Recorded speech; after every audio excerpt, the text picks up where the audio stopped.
Well, good evening, everyone. I'd like to call this council meeting to order. It's Wednesday, May the 24th, 2023. All members of council, if you have a declaration of pecuniary interest, do it at the appropriate time. This evening, a couple announcements to share with you. First of all, I'd like to recognize the passing of our longtime local barber in town, Mr. Dave Armstrong. Dave has been an institution for many years, and unfortunately, he passed away just a day or two ago. And his service was today. Certainly a class act, and we certainly will miss him within our community. Secondly, I'd like to share with you that this week is Paramedic Service Week in Canada. In Sarnia-Lambton, we have approximately 160 full-time and part-time paramedics. The theme of the anniversary this year is diversity in paramedicine, patient, the provider, and the profession. We certainly value everything that they do, their contributions to our community, and we salute all of them. Okay, so we begin our meeting this evening. We have our first up, we have a delegation. I'd like to introduce George Allais from Sarnia-Lambton Real Estate Board. George, the lectern is yours, and I'm pleased to have you with us this evening. Thank you. Sitting here, I'm just realizing I think this is the second time in 6 years I've actually spoken to a group. I'm probably pretty rusty. That's fine. We'll listen to whatever you have to say. Yeah. So the board is undertaking a process where it's reaching out to the MP, the MPPs, and all of the councils. And I've been fortunate enough to come and speak to Wyoming Council tonight, and also be doing St. Clair Council. So I'm not going to read everything that's on all the slides. You guys can all read, and you probably can read better than I can. So in terms of the real estate board, I mean, real estate is a key component of the local economy. And in fact, real estate now makes up about 12% of the Canadian economy, which is actually higher than it should be. But locally, I mean, it's $1 billion business. And that's just in the transactions that are done among realtors. But if you look at the whole value chain and you think about the developers and the lawyers and the bankers and all the service providers and whatnot, like it's a big contribution to the local economy. And when we think of real estate agents, you normally just think in terms of transactions, but we're residents in the community, and the board and all the agents are really committed to building a holistic community. There's a lot of sponsorship and give back that comes through the board, and like the Inn of the Good Shepherd, Habitat for Humanity, through our organization, Dogs, Homes for Dogs, and that was a tremendous success last year, so we're doing it again. And in fact, it's been adopted nationally. So it's an idea that started here and it's gone national, which speaks to the goodness of the idea. And I guess on an individual level, many realtors volunteer for sporting activities or charity, other like their own individual charities or involved in hobbies. So, and we're all small business people, basically. We're self-employed contractors. In terms of the board itself, like all organizations, we have structure and we have committees. And basically, we need to make sure that we maintain our fiduciary responsibilities. We have an obligation to the communities and to our agents to make sure that they get the best of education, that practices carried out in a professional manner, and that we have good relationships with the community, and we maintain good relationships with the different groups that are in the province and also at the federal level.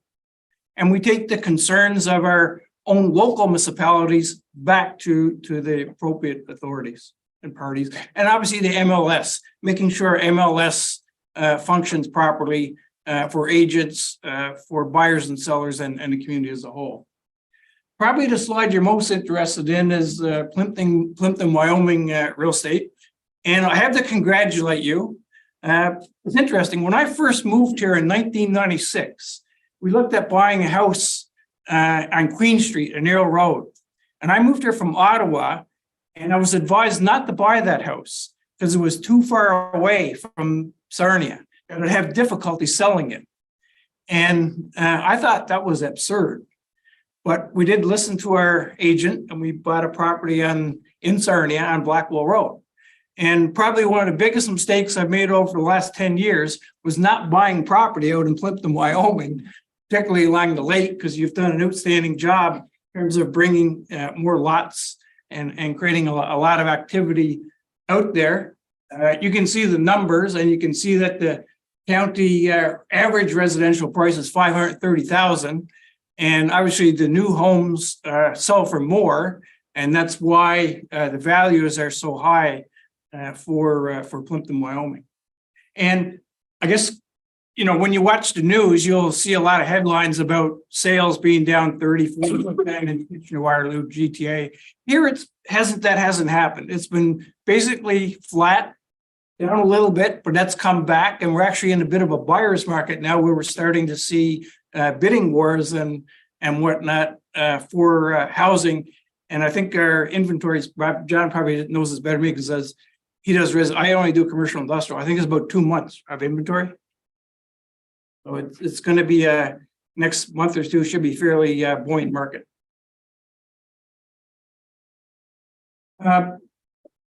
Like many municipalities, Canada is trying to attract more immigrants. We're trying to attract more people to Lambton County. And the Real Estate Board has always been a partner with SLEP and the Chamber and others in our community to try and bring new members here.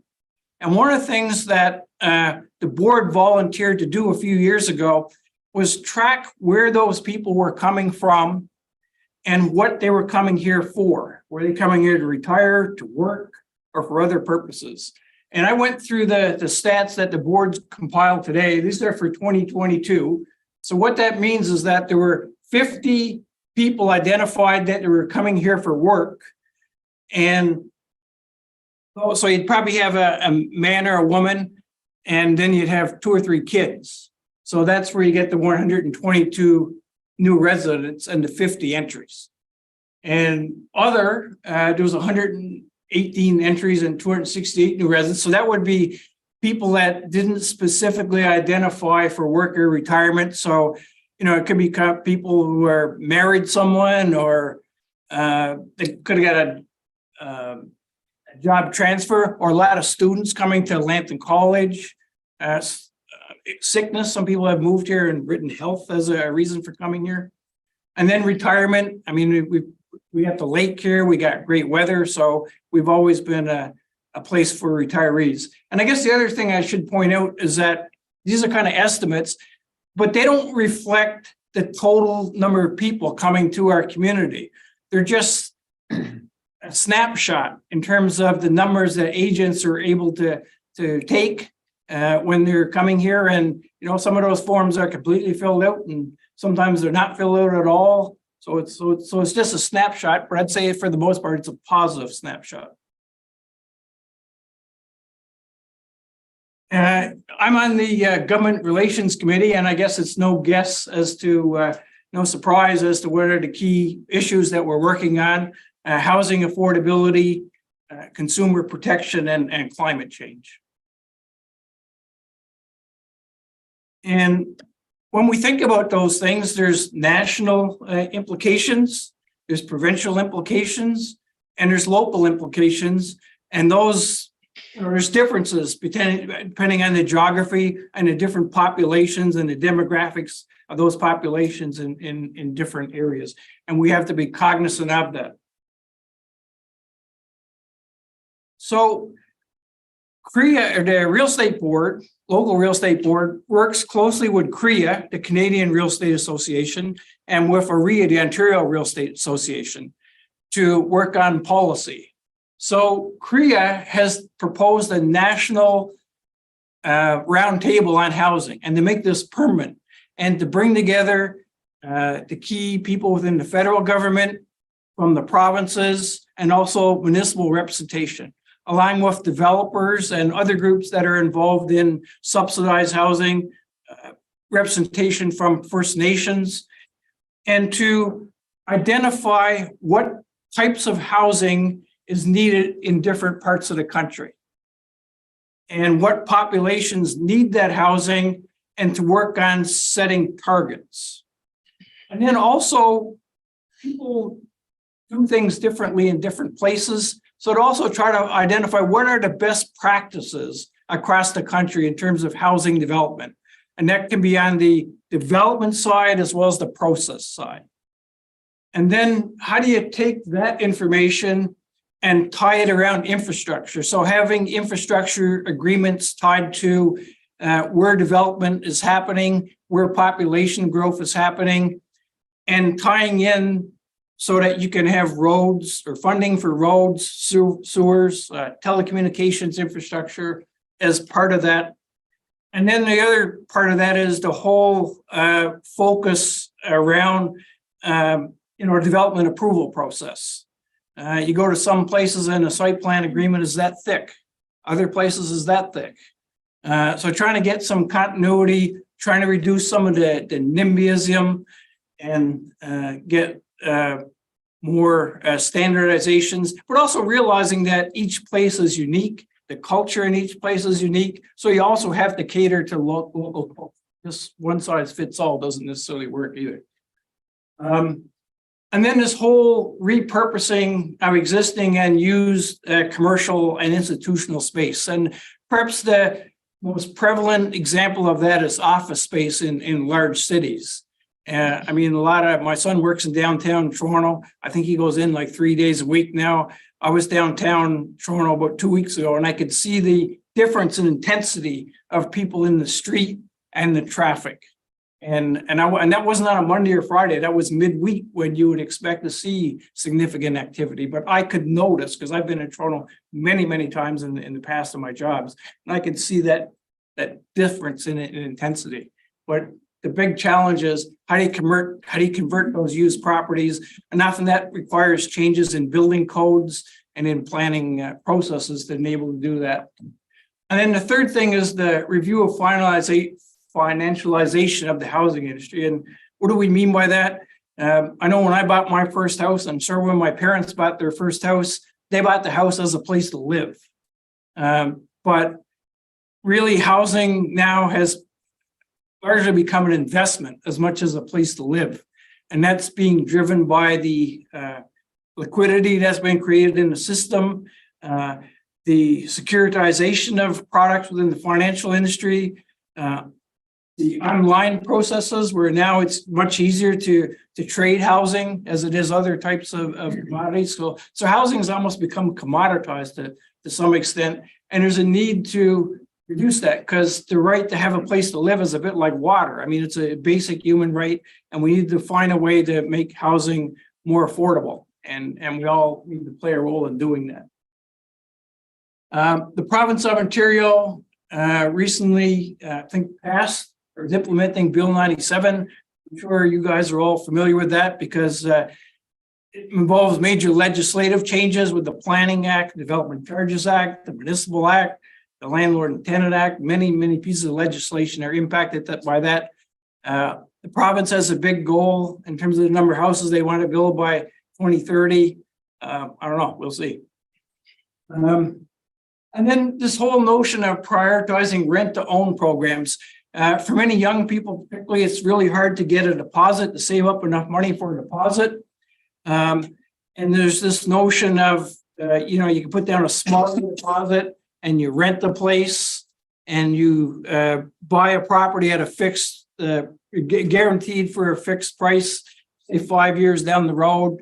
And that we had a presentation at the board meeting last week. A company called JAG came and gave a presentation, and they presented it as a successful program. It's fairly common in Europe. It's not very common in North America. I can see advantages to it. There's other things that it depends on how it's implemented and managed, because there's also dangers with it.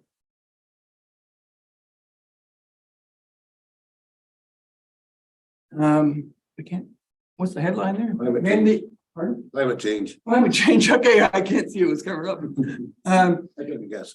One of the federal government has a Green Building Canada strategy. And one of the things they talk about in that Green Building Canada strategy is establishing inter-guide labeling. But they want to make that mandatory, and they want to make it at the time of sale. And realtors see that as a problem. Right now, it can take up to a year to get an inter-guide audit. There's not enough auditors. The process can be expensive.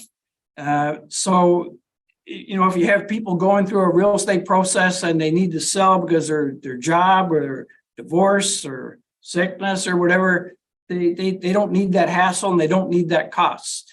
So the board feels that we should have inter-guide labeling, but it should be free, that the government should train up a lot of auditors, that it should be a robust process, and it should be standardized.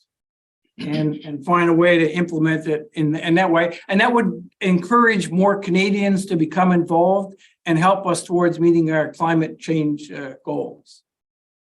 And then the other thing is to just encourage builders to adopt more energy efficient designs and materials. And as councils, you need to try and get more of those materials included in the building codes and as part of planning processes and site plan agreements and whatnot. So, I mean, it's an ongoing process. And then consumer protection. So the province of Ontario recently changed the Business Brokers Act to the, God help me, Trust and Something Act. Oh, yes. I can't remember the name either. So the main thing they're doing is they want to improve consumer protectionism. So we used to have customers and clients. Now we're going to have clients and self-represented people. And there's new guidelines coming out in terms of how we deal with the client and a self-represented person. There's new, right now, if you buy a house or enter into a transaction, we give you a form called Working with a Realtor, and it's basically a one-pager. But now there's a multi-page document that's coming out to advise on different practices and habits that a realtor should have in terms of dealing with you. There's changes being made to the ethics rules to beef them up a little bit, and there's more fines that can be imposed and stiffer penalties for realtors who don't behave in the best professional manner. And then I'm not going to touch the next one because I got a auctioneer there sitting in front of me. Oh, yeah. They've been threatening that for 25 years. Yeah, so there's some people that want to make some changes to the auctioneering process in terms of who can auctioneer a property and how that process should be handled. So that's basically the end of my presentation. As a board, we're here to help you and work with you. As realtors, you know, we have market data. We follow and understand consumer behavior. We kind of know what's happening around the region. So in terms of working with you on your official plan, or if you just want input into other policies or whatnot, or people sit on committees, then give us a call and we're prepared to help you if we can. All right. Well, thank you very much, George. What a good informative session. Council, if you have questions or whatever, I'm sure we will get George's contact information and you can get a hold of him at that time. As far as the auctioneer part goes, we're pretty happy with what we got. World renowned. But thank you, George. That is very, very nice of you. Thank you for coming out tonight. We do appreciate it. No, I appreciate coming out here. And I'll tell you, you know, there's a couple of municipalities in Plympton County that I always thought did a really good job in terms of keeping their communities run well. And Plympton-Wyoming has always been one of those. When I brought businesses through the different communities in Plympton-Wyoming, or in Lambton County, people always commented on how clean and prosperous looking and nice this community was and Well, thank you. been a well-run place. Thank you. We're going to try to continue that tradition. Yeah. Okay. Thank you. Thank you again, George. Thank you. Have a good night. Okay, council, we're going to go to item number 4 on the agenda. I have a motion by Councillor Van Claveren, seconded by Councillor Bojan, that the minutes be adopted by council. Those confidential minutes of the closed sessions of council remain confidential, restricted from public disclosure in accordance with the exemptions provided in the Municipal Freedom of Information Protection of Privacy Act. That would include your special council meeting minutes of May the 3rd, closed special council meeting minutes of May the 3rd, special council meeting minutes of May the 4th, closed special council meeting minutes of May the 4th, regular council meeting minutes of May the 10th, and our closed regular council meeting minutes of May the 10th, all of 2023. Council, you've all had an opportunity to review them. Are there any questions? Hearing none, I'll call for the motion. All those in favor? Carried.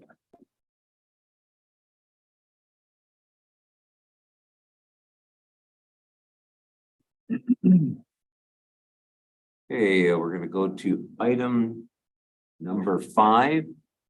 Business arising from the previous meetings. We have 5.1 on the agenda, County of Lambton Bridge Rehabilitation Project. Mr. Sabansi, are you taking lead on this one? Can of you.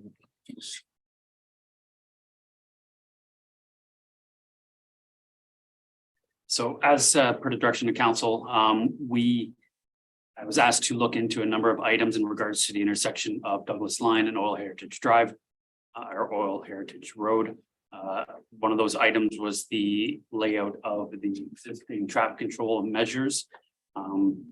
As you can see through the letter, I spoke to Mr. DeLine in regard to those measures and they were reviewed. And I was assured by Mr. DeLine that his forces and the contractor were looking at realigning those signs, adding additional cones to help calm traffic and also provide better direction. And I also discussed the possibility of red flashing lights. Mr. DeLine reminded me at the time that stop signs approaching county roads are county owned and operated, so it would be a county's discretion. Mr. DeLine has provided some information in regards to the LED red beacons in his letter in regards to the warrants on when they would typically be installed in situations. And then the third part of the initial, we also discussed illumination, so installing street lights over top of the intersection. The County of Lambton does install street lights over rural intersections, provided the traffic counts meet those requirements. They did not feel that the traffic counts currently or currently as in during construction or previously before construction met those requirements, so they would not necessarily be installing one themselves.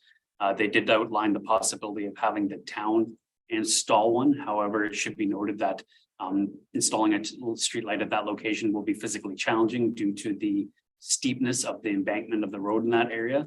So the foundation of the pole would have to be additionally deeper than normally we would install, and therefore it'd be a significant additional cost. On top of that, there is no transformer nearby, so it is unlikely it would be financially affordable to run a hydro powered light there. We would have to look at an LED light for that location.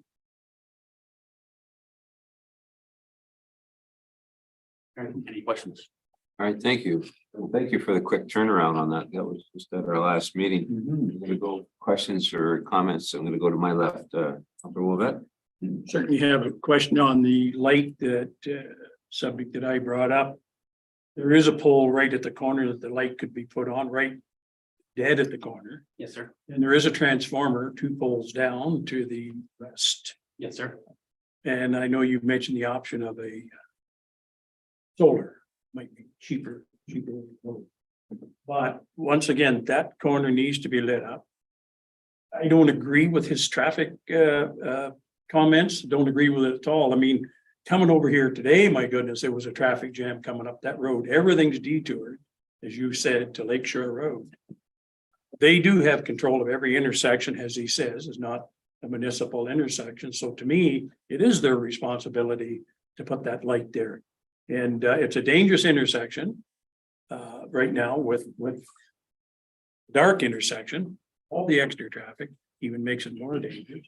So I don't know what more to say, but it sounds like they're kind of dancing around it and just get on with the job and put the light up is what I'm suggesting before something happens there.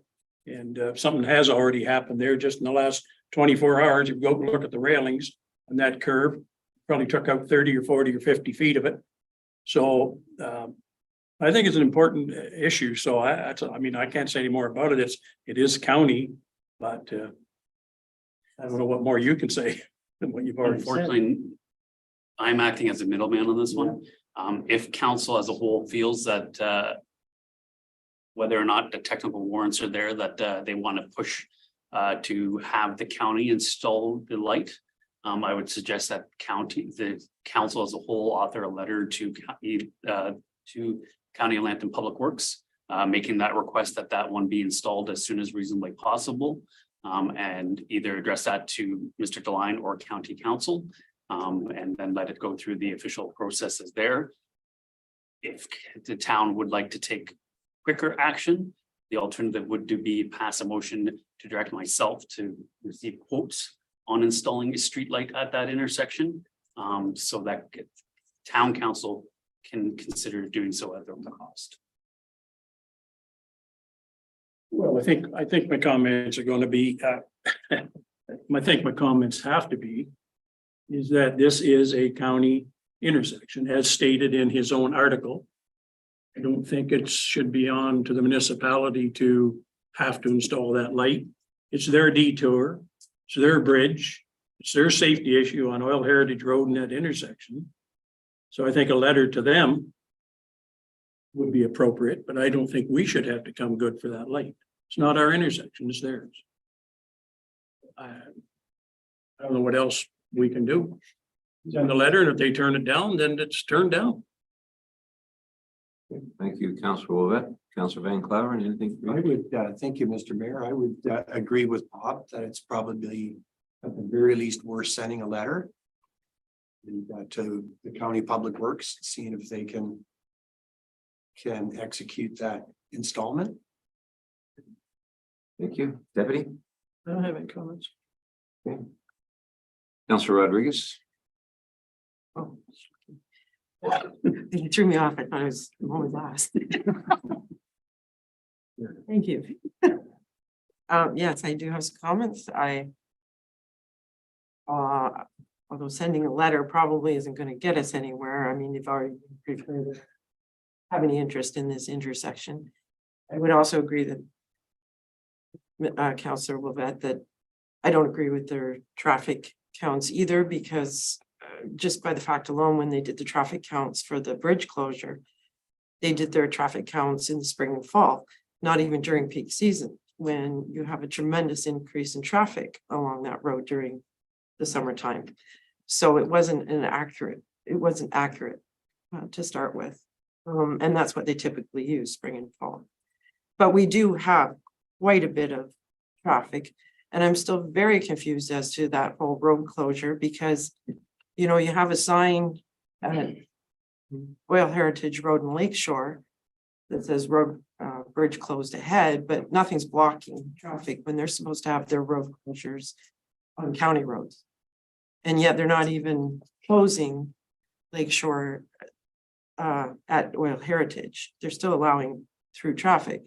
And then any of their public documents, they're saying it's closed between Aberarder and Hillcrest. And on the one at Lakeshore and Heritage, it says between Douglas and Aberarder. So it's very confusing. There's so many different messages out there about where the road closure is actually supposed to be. There's been quite a bit of farm traffic in that area because it's farming season, which is also posed a tremendous amount of congestion. I mean, those are huge. I don't know anything about tractors, I'm sorry, but they got these great big things where they turn the soil and looks like they're raking the soil or something. I don't know what they're called. I'd have to ask my grandson. Cultivator, thank you. They're huge. They take up the entire road. Walk traffic in both ways, even with all this congestion, added congestion. Which poses just an extra element of danger, especially with all this mixed messaging on where you're supposed to even be traveling. Councillor Movat mentioned there was an accident there yesterday. So the accident involved a hydro truck traveling, I believe, north. And yes, north, because it was north side guardrail. The entire thing needs to be replaced. The damage is tremendous there. And a transport truck coming through that narrowing section where those guardrails are. The transport truck veered, forcing the hydro truck all along. How he kept control of that vehicle, I have no idea, because it's so much damage there. And of course, the transport truck carrier they never were able to even find him. And then I asked, because I spoke with his officer regarding this incident. And he also said personally that, he feels it's a dangerous intersection because of its geography. It's a winding road area.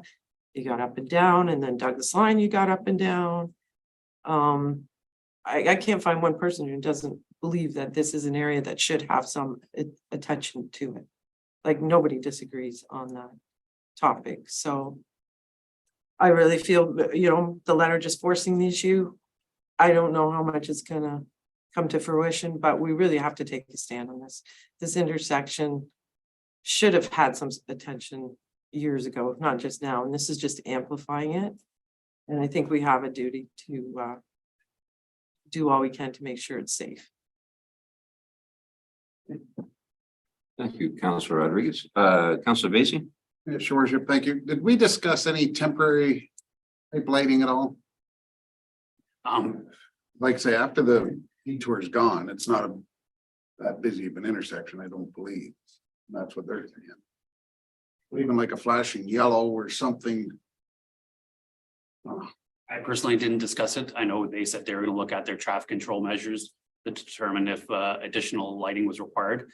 I do believe in the conversation, he noted that they're gonna put more barrels out along Douglas and the others and put the yellow flashing beacons on the barrels. I don't know if that occurred. I haven't been down there late at night. Thank you. Councillor Bojan? Thank you, Mr. Mayor. Yeah, I think if you can get barrels of the flashing yellow lights, because I think the problem here, just reading between the lines in this report, it says that they're following the TAC, the Transportation Association of Canada rules, and it says typical conditions and normal traffic volumes. So I think that's what the return of that letter is going to be, is the guidelines don't talk about temporary, it's typical traffic volumes. So I think that's where we're going to, if we go that route. But I think if they've added or they will be adding a stop ahead sign west of the intersection. So for the cars coming down Douglas, I'm assuming, are aware there's a stop sign coming up. So that sign will be there. And if they can put up the barrels with the flashing yellow lights along the heritage in the intersection, I think that's also a good temporary solution here. Because it's just based on what I'm reading here, their process just doesn't allow for it because it's normal traffic conditions. So I think that temporary solution is a good one. Spansky? So just to clarify one comment, when we do traffic design, the number we look at for traffic count is called the average annual daily traffic, which means we don't take a spot of time. So busy as like summer or slow as like winter, we take the average. So that's why they do it generally in spring, because it avoids the summer rush, avoids the spring, winter slowdown, and it kind of gets an average, a better average idea of the traffic loadings. But again, Councillor Bojan is correct. This is in regards to construction traffic, not into regular annual traffic. So it is not a long-term traffic situation. It's an acute traffic situation caused by the construction.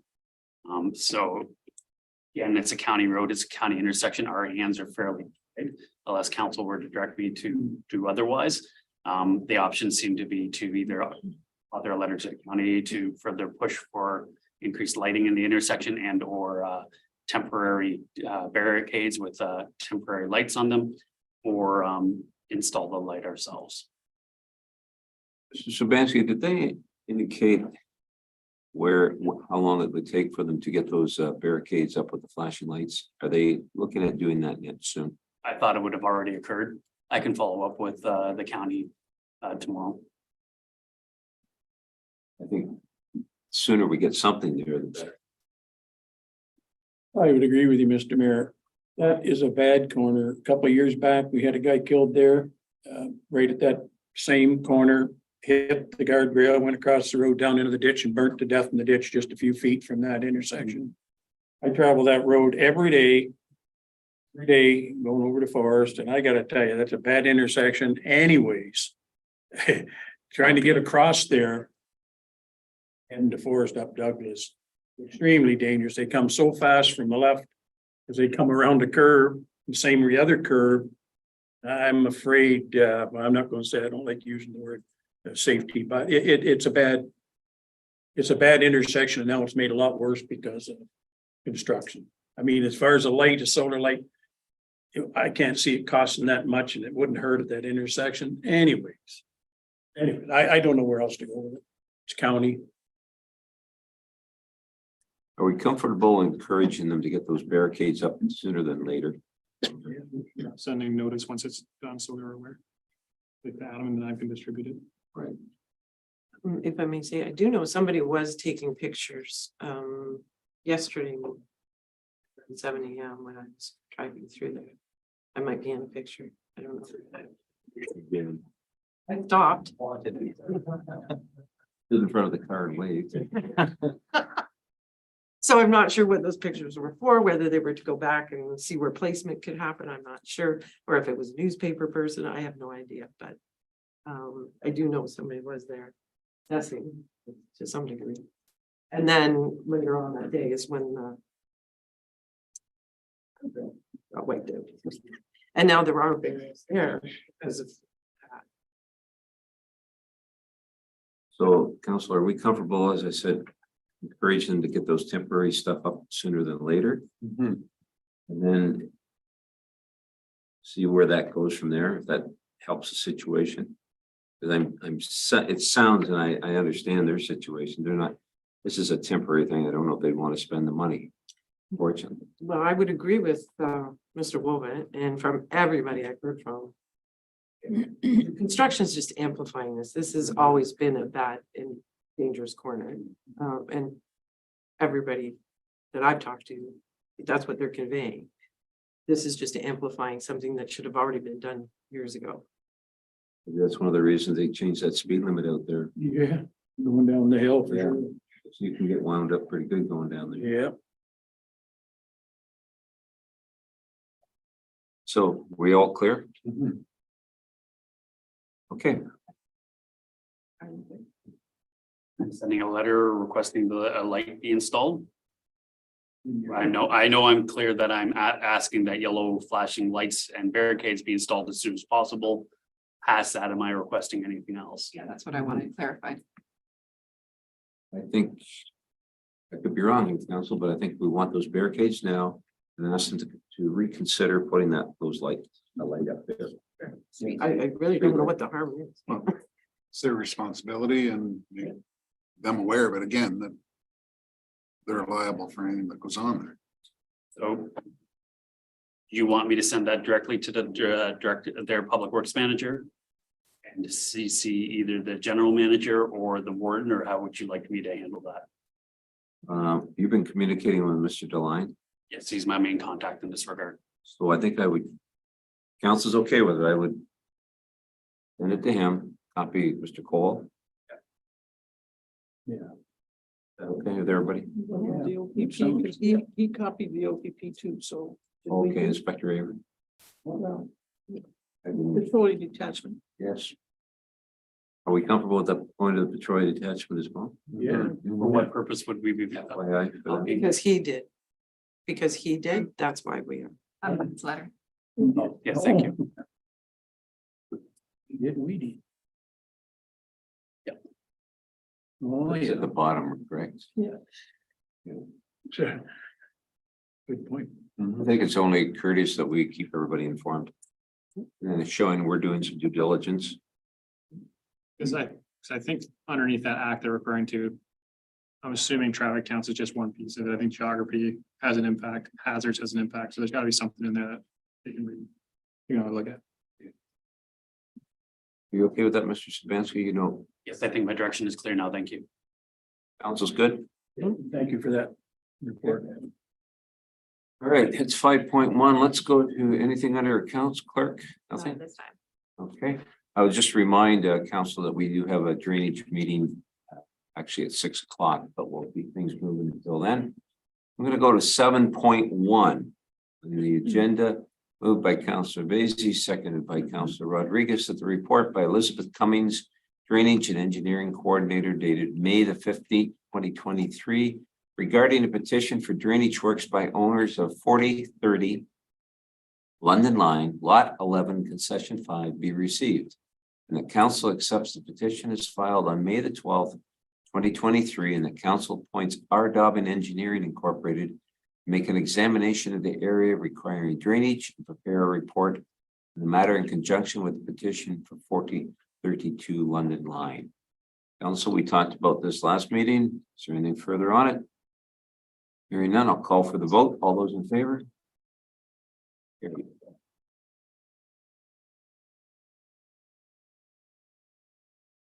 Okay, council, we're going to go to 7.2 on the agenda. Motion by Councilor Wolvett, seconded by Councilor Bojan. Report by Ella Flynn, Executive Assistant Corporate Services, and Scott Jordan, District Fire Chief, regarding Lambton Fire Dispatch Service Operation Channel switchover be received. That the costing for the new ops channels of $17,901.90 be approved, and that bylaw 62 of 2023 be taken as having read 3 times and finally passed, and mayor and clerk be authorized to sign the said bylaw accordingly. So council, we've had an opportunity to read that report. We have District Chief Jordan with us, as well as the chair of the fire board, Councilor Wolvett.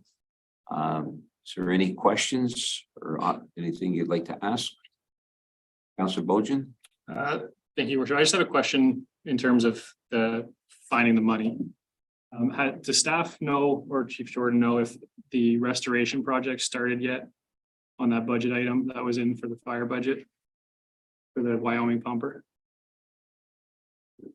Work hasn't started on the anything's been done. Okay, because the only reason I ask is because this is, in my opinion, this has to happen. We have to find the money. We've got to have this service. And that was, we budgeted that, and that's 75% of the cost of what it's going to cost us to do this transfer over. And it's just nice to have versus need to have. This would be a need to have. So in my opinion, I think that's 75% of it right there if we're looking at how to find the money. Councilor Rodriguez, then Councilor Basie. Thank you, Your Worship. I believe we only budgeted 6,700 for the pumper truck. The other half was coming from the county. I thought it was 20 total. Okay. No, they wanted that, but Okay. we cut it down. So so just so you know, Okay, that so it's half of it. it's a lot Yeah, less less than than half what of they it. were thinking. Yeah, so I just wanted to make that. Councilor Basie. I have some questions on this. I've got concerns over it. The new radio system was brought in just as I was leaving, which would be 5-6 years ago. I know Wyoming Hall was 100,000 plus new radios. I think the whole system was 2.3 million or something. By the company that is doing the switch over here, they bought out Spectrum. What guarantees have we got that this will work? The last one was going to work. It was going to do all this stuff and be the God's gift to the firemen. And so far, we're no better off than when we started. The way it was before with the couple of channels. We had 5 new channels brought in. I'm going off the top of my head. So 5 new radio channels brought in, 800 meg. Now we're looking for 2 more. Is that correct? Yes. So we're on 7 channels? We're going, we have two operations channels right now, if I may. Yes, go right ahead. And we have two operations channels and we have three tactical channels. The tactical channels are a localized area. They will not reach. They aren't compatible with the towers and everything else. It's just for your local fire scene and everything. And by going to the four channels, that they're going to designate the channel to regions, that Shores being one, St. Clair being one, and then down the middle, that the rest of the stations that will have, that as in Petrolia, Watford Warwick will share one, and then farther south will share one. And we still be able to carry over that. The problem right now that nothing's being caught once we get on scene and we're just assigning a TAC channel, nothing's being recorded or anything else at the CAC. The radio system is working pretty good as a dispatch system itself. They're dispatching people. Since we've gone to the Sunnybrook and the CAC Center in Wallsburg, and that they have upgraded, that we asked them to do things, they did it. That as of May 1st, that they look back and that they're looking for funding and everything else, but they also that here's our contract, we're going to dispatch you, and that's it. And our two station responses are not there, anything else. And they went back to, here's our original contract, this is all we are doing for you. St. Clair and Lakeshore or Lamp Shores both were looking for a better system. Again, it was being brought up in the fire master plan and everything else. They explored the Sergeant Police Service. All the equipment's there and everything else, except the two ops channels that we believe we need to do this thing, to switch over.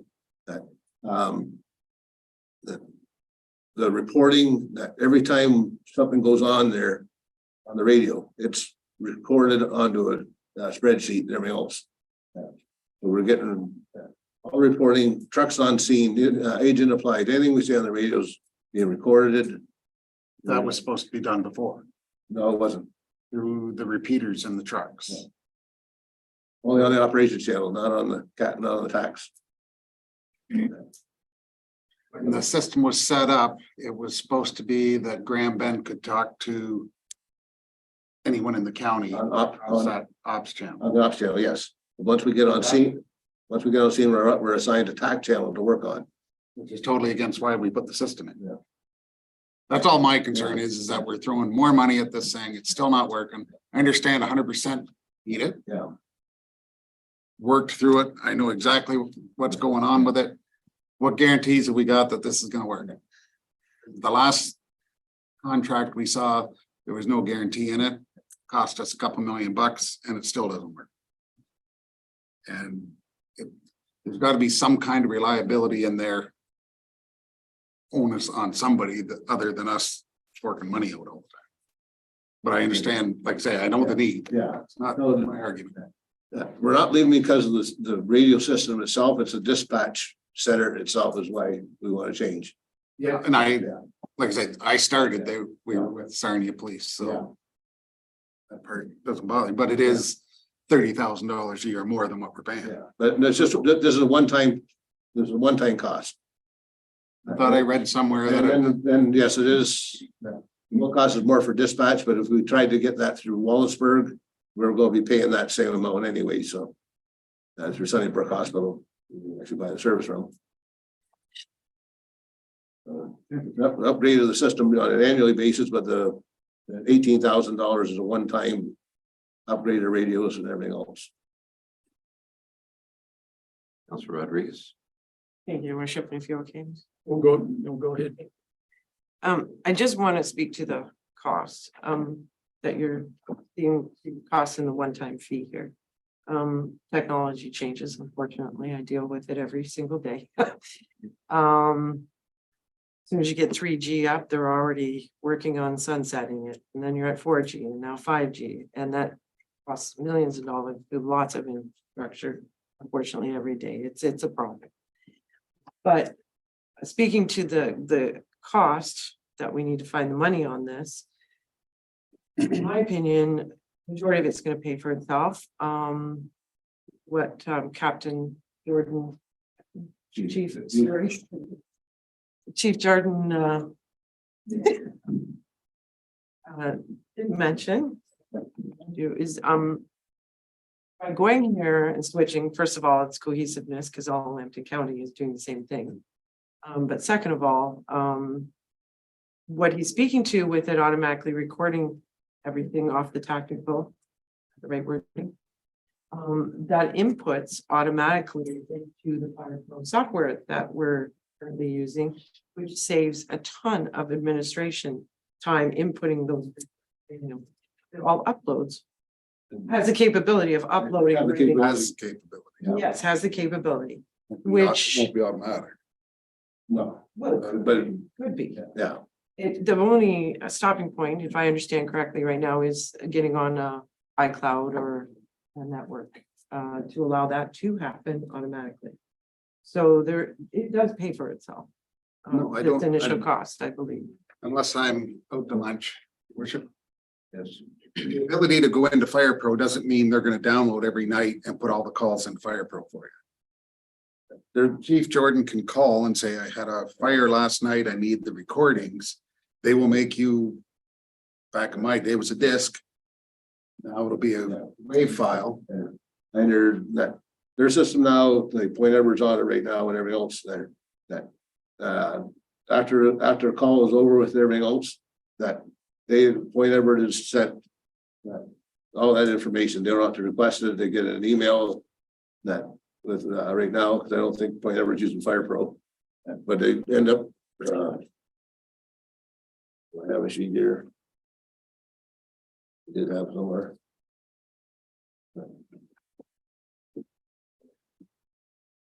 That's what they get sent to right now, right? That's just a call or Point Edward. But that's not the recording part. That's everything was recorded. That's every radio transmission and everything. No, but then why are we paying here in our extra fees? When we request information from them? Like, this would be great, right? That's Would what love was this. presented to. In the agreement.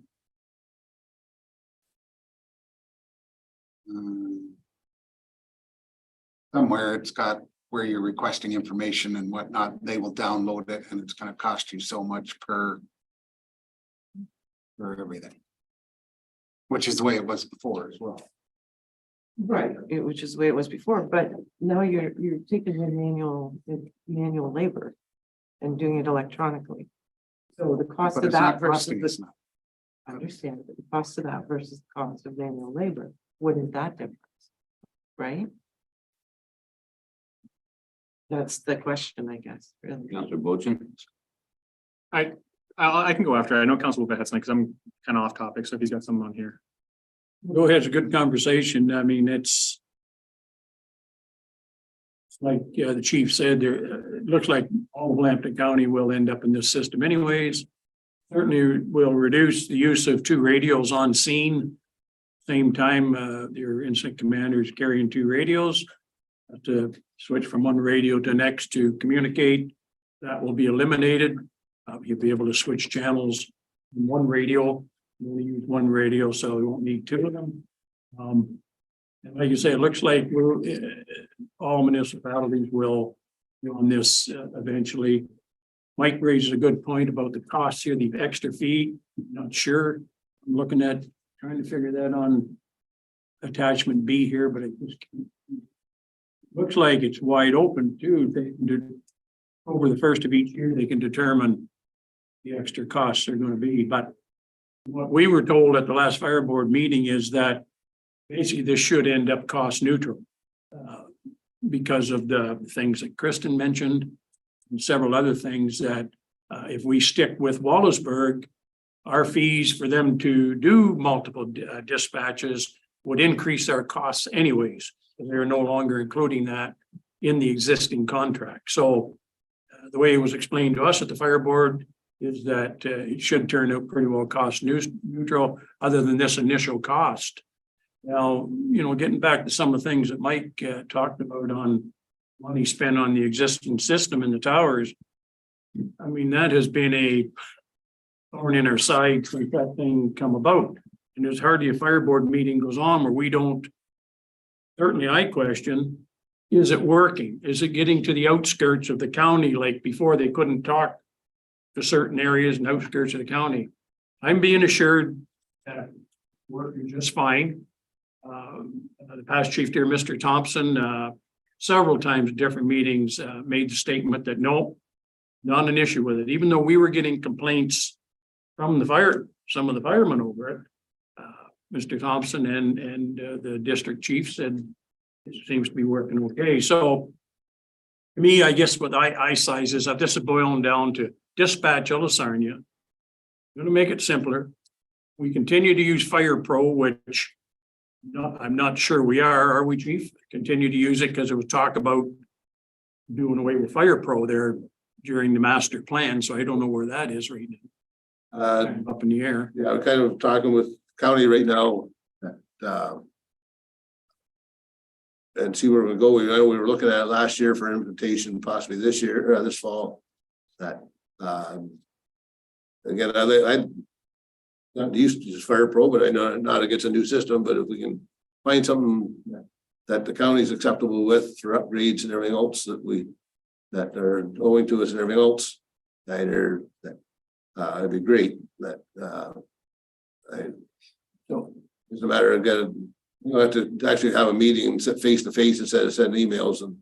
Well, this is it. It's something that Kristen mentioned is the changing technology, but the kind of money like Mike mentioned that we've spent on this system and spent on Fire Pro, and then we heard that we may want to be consistent with the county and go with what their system is instead of Fire Pro. That can't keep up. I mean, this is expensive stuff that we're dealing with.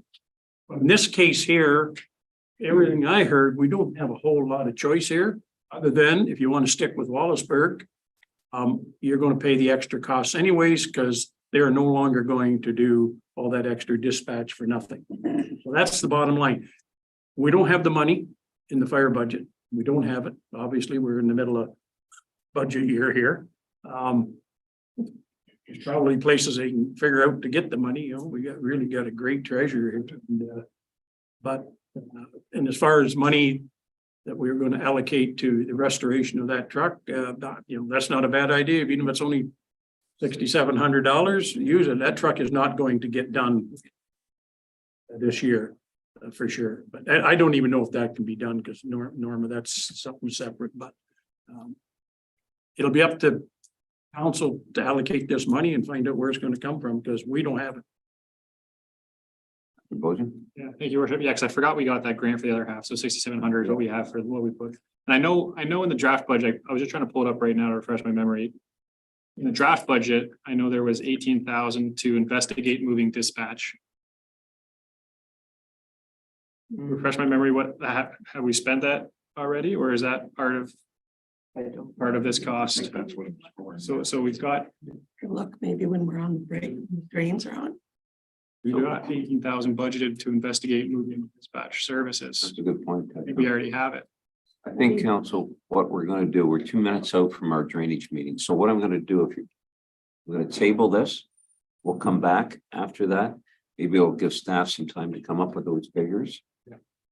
We need to find out where the money is. So I do know there's additional money put in for the dispatching service to cover us for the last quarter, which increase from what CAC was charging us to what Sergeant Felicis will be charging us. I didn't see 18,000 in the final budget for. Norma can check. And so what, council, if you're okay, we're going to table this.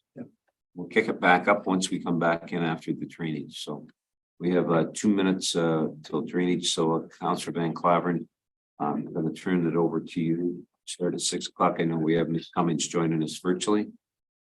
And we can get Ms. Wilson in here. Hi, how are you? Not too bad. Good.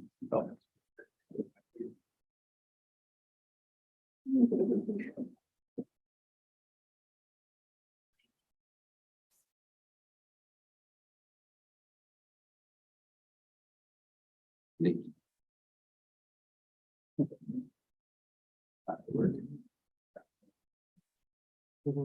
Fishing? Fishing? Oh, got to pay for that new garage somehow. Got to pay for that new garage. Yes. What are you doing first? All these drainage. Michael?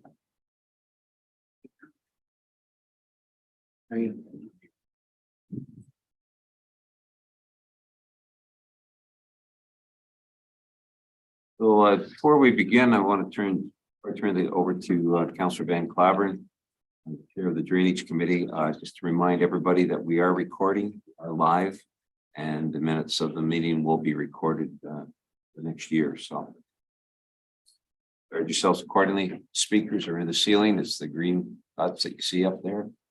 They pick everything up. Okay, Councillor Van Claveren. Thank you, Mr. Mayor. Elizabeth's online, is she? Yes, there she is. It's 6 p.m. Wednesday, May 24th, 2023. This is a consideration meeting for the Carmichael Drain Branch C extension.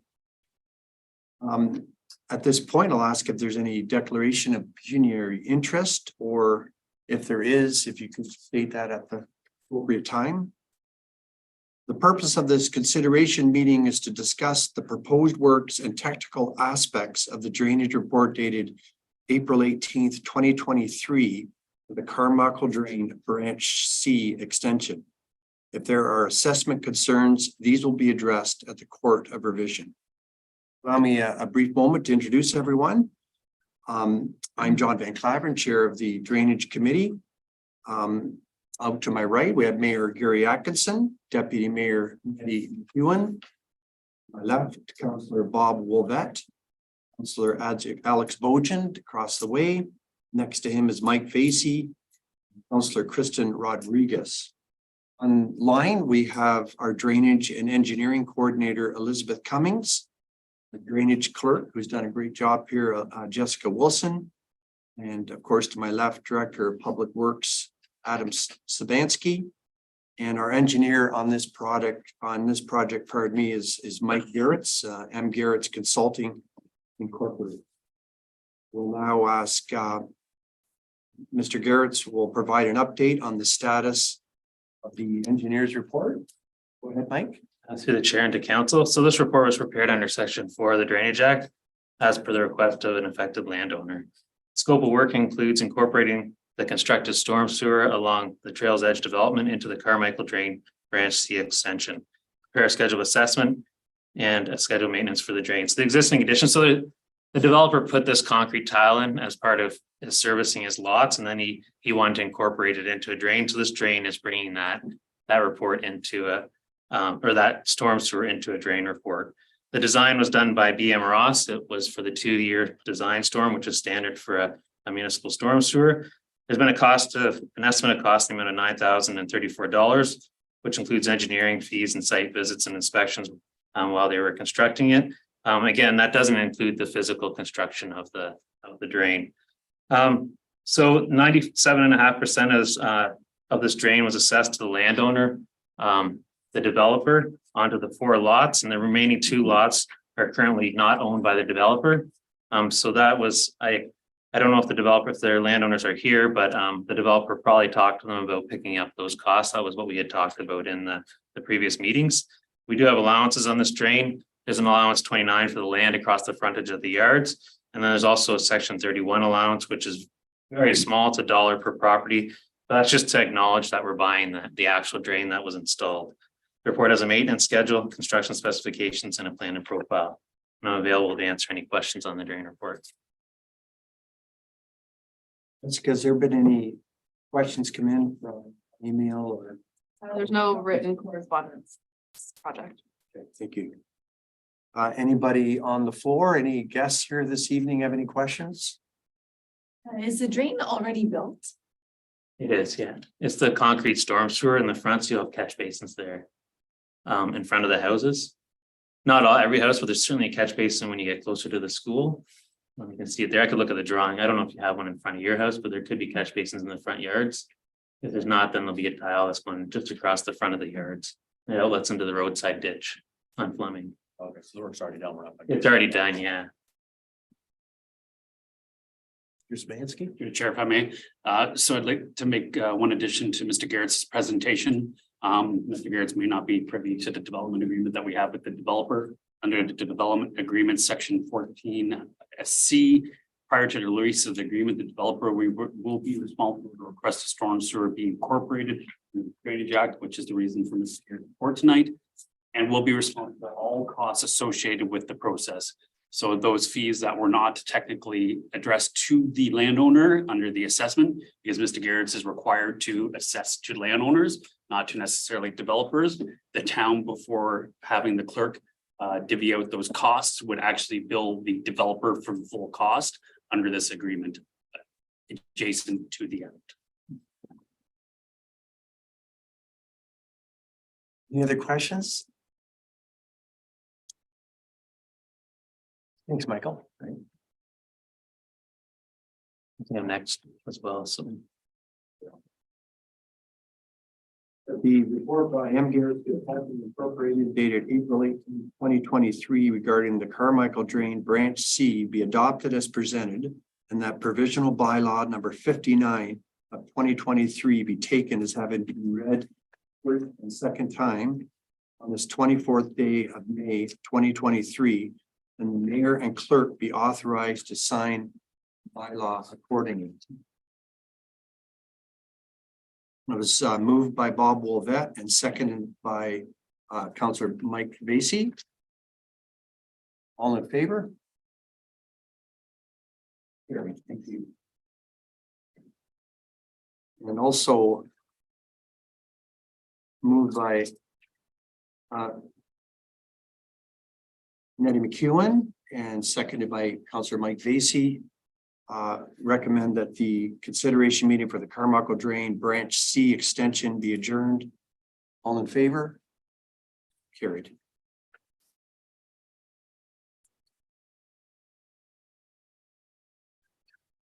Now we address the O'Brien Branch A drain. Are there any declarations of pecuniary interest or conflict of interest at this time? Or if there is during the procedure, if you'd let us know, please. Purpose of this consideration meeting is to discuss the proposed works and technical aspects of the drainage report dated May 10th, 2023 for the O'Brien Branch A drain. If there are any assessment concerns, these will be addressed at the Court of Revision. So again, I'll introduce council and staff. I'm John Van Claveren, the chair of the Drainage Committee. Mayor Gary Atkinson to my right, Deputy Mayor Nettie McEwen, Councillor Bob Wolvett, Councillor Alex Bojan across the way, Councillor Mike Vasey, and Councillor Kristen Rodriguez. Drainage and Engineering Coordinator is online with us, Elizabeth Cummings. Our drainage clerk is Jessica Wilson, and our Director of Public Works is Adam Sabansky. Mike Garrett's is also on this project on behalf of MIG Engineering. Mr. Garrett, if you could explain this one to us, please, and thanks. Sharing to council. So this report was authorized under section 4, or prepared under section 4 of the Drainage Act as per request from the town of Plympton-Wyoming. The recommendations include removing the existing road ditch enclosure between station 23 and 50, including the corrugated steel pipe at station 43, removal of the CSP at station 91, and removal of the existing private drain in the roadside ditch. Assumption of the road crossing that was under Egremont Road. So when the drain comes along Egremont Road, it hits O'Brien and it goes under O'Brien, and that piece is what we're trying to assume. It's a plastic pipe. It was videoed and it was deemed to be an acceptable condition to incorporate in. We'll restore the road allowance, and then we've got provisions for specifications and maintenance. So as mentioned, there's an existing private drain that runs along Egremont Road. The R&R Nada lands drain into it, directly into it, and also the DeMeyer's lands, and then we've got the road ditch that's bringing it in. At one point in the past, the piece right at the corner of O'Brien was filled in and enclosed in. I believe it was done by the town at that time. I assume it's because it's right on a bend there, and the O'Brien ditch is a pretty deep ditch. Again, there's no real record of what went on there, but it was enclosed there. So the designs for the 37.5 millimeter per 24-hour design coefficient with 760 millimeters of freeboard, an estimated cost of $167,938. not including HST. And it's been assessed out with any special benefit costs assessed to the road authority or the applicable utility. And then 62% of the cost was assessed as a benefit to the road authority, 18% assessed as benefit, or sorry, 18% assessed as a benefit connection to the adjacent landowners, and the remainder assessed as outlets, and as an outlet assessment based on equivalent hectares. The report includes a schedule of maintenance, construction specifications, and a plan and profile. I can answer any questions on the report. Drainage clerk Jessica, did any correspondence come in on this one? Nope, there is no written correspondence. Any questions from the floor? Mr. Garrett's? Hi, Randy. So on that drainage report, I see that Norman Demeyers has a paved driveway and a concrete driveway with a replacement value of maybe $250. Yeah. Is that not township property? That's all through the special benefit against that property. So in the report, there's a table for special benefits. And in it will say the enclosure between that station and that station. So that is part of, because it was done previously, we were restoring it back to what it was. It wasn't assessed against your assessment though. That's for your question. Yeah. No, it's part of the restoration. We're still restoring the roadside ditches, but that's part of, in the report, there'll be a special benefit table, and in it, you'll see the enclosure, and that's all forms part of that. So that's not my 37,000. And when you cameraed the drain. Yeah. What was it? You said. Yeah, in the report, there's a pretty detailed layout of it. So, but to keep it simple, going across Egremont Road in the plastic pipe, it was in good shape. When we went into the concrete pipe by O'Brien, there were longitudinal cracking. And then as soon as we got into the trees by Demeyers at the road as well, it just started to get clogged. And so we came up from one end. The video came up from one end, couldn't get through. It came up from the top end, from your end. It went down and it got stuck. I'm going to say right around the barn, there's a bunch of trees there. And in between, there was some longitudinal cracking. There was one patch job over the years. Someone broke a hole. And I'm not saying a landowner, it could have been a utility company. Someone hit the top of it. And it's not in the, like when we talked to the previous meetings, it's not in the worst shape, it's undersized, but it's at its lifespan. But more importantly, as you get down, like you can't even get through it. And it's all coming in and starting to get longitudinal cracking in the pipe. Trees, are they on municipal property? Are they Norman's? They'd be both. I would think we didn't do a property line survey, but they're right on the border because he has his fence. So his fence will most likely be on the property line. But as you get to the house, I assume a lot of them are probably on the private property, but they're going to encroach through. We've got bell and gasketed pipes to try to reduce infiltration of. Well, that's my roots, but concern. yeah. Are we gonna remove these trees so it doesn't filter back into these drains? Like, I mean, you're gonna dig that out. Root system's gonna be right there. So Yeah. 5-10 years, it's gonna be right back in. We have gasketed pipes. That's all we can, unless we pull solid tubes through, but this pipe's too big for that. I mean, that's the best we can do with what we have available for when we go in front of trees. And then if we start to go, then we'd be looking at cutting, because the tree roots will go quite a ways. We'd be cutting onto the property, onto his house, like his residential lot. I can look at the trees in the right of way, because we're digging there, but I mean, they're right on the fence line. So his trees are plugging my drain and They, it's costing me to get it fixed. and then I guess you can, in the future, you can, I mean, the gasketed pipe will slow down tree roots, obviously. We hope it stops them. But short of taking every tree down for 40 feet from that drain, you won't stop it. Like you can't, the roots are gonna migrate to there, whether they get through the gaskets. I know like if we're in a farm field, we take out 100 feet, right? And try to work it because we don't want any roots near it. But this drain, the location of it will never get that. We're right by residential lands. Now, was that assessment, did you guys look at that secondary dwelling that's on that piece of property too, that the? I did not look at the secondary dwelling.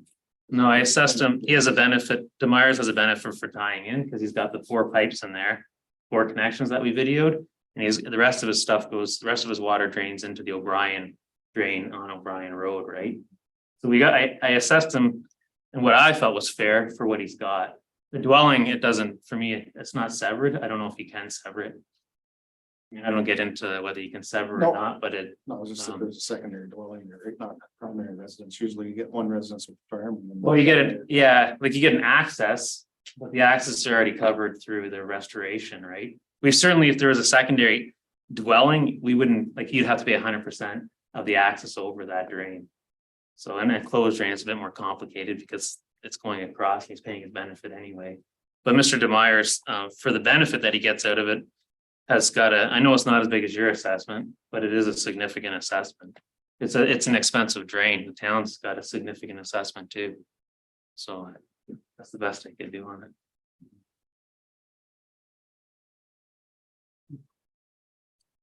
You folks joined us a little bit late. Did you have any questions on this particular drain or the comment? No, we're from MIG Engineering. We're involved. Oh, fantastic. In the report, so Oh, I'm glad you came. sorry for being late. We were told 6:10. Kind of schedule. Yes, that's. Any other questions from the floor? Mr. Garrett's? Did you folks have something else maybe? Oh, we're just curious on the money owing for the C branch. I think the developer took over most of it. We didn't know if there was anything remaining on our end. Previous one, right? For the current. Carmichael. I think they can connect with staff, right? And you can verify that. Yeah, the development agreement for that specific development requires the developer to pay 100% of the cost of incorporating the drain. So those assessments you see are just for paper purposes.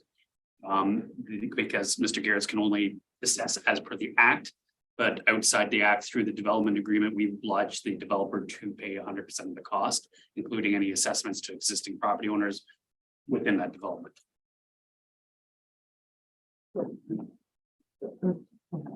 For sure. Right.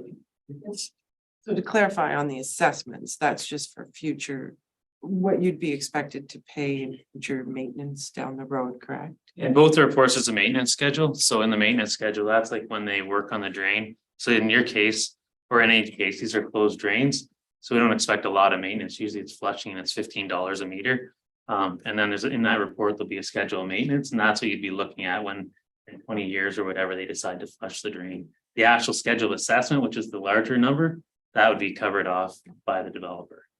But I have to assess properties. I can't not assess properties. So it had come up in the meetings, and we tried to deal with it as clean as we could, but I couldn't get away from getting the assessment. I took the pipe out and gave the dollar allowance to get the numbers down because it's already paid for. Otherwise, we just take we would charge the lands for the pipe and then give it as an allowance back to the developer for the guy who put it in. So it kind of was just pushing it around a bit. So I tried to keep it down a bit more reasonable, but that's the best I could do. Did that answer your questions? Yeah. Thank you. Yeah, thanks. Any other questions on council? Bob? No, sir. We don't have questions. I probably could come up with one, but I think Moving along. moving along.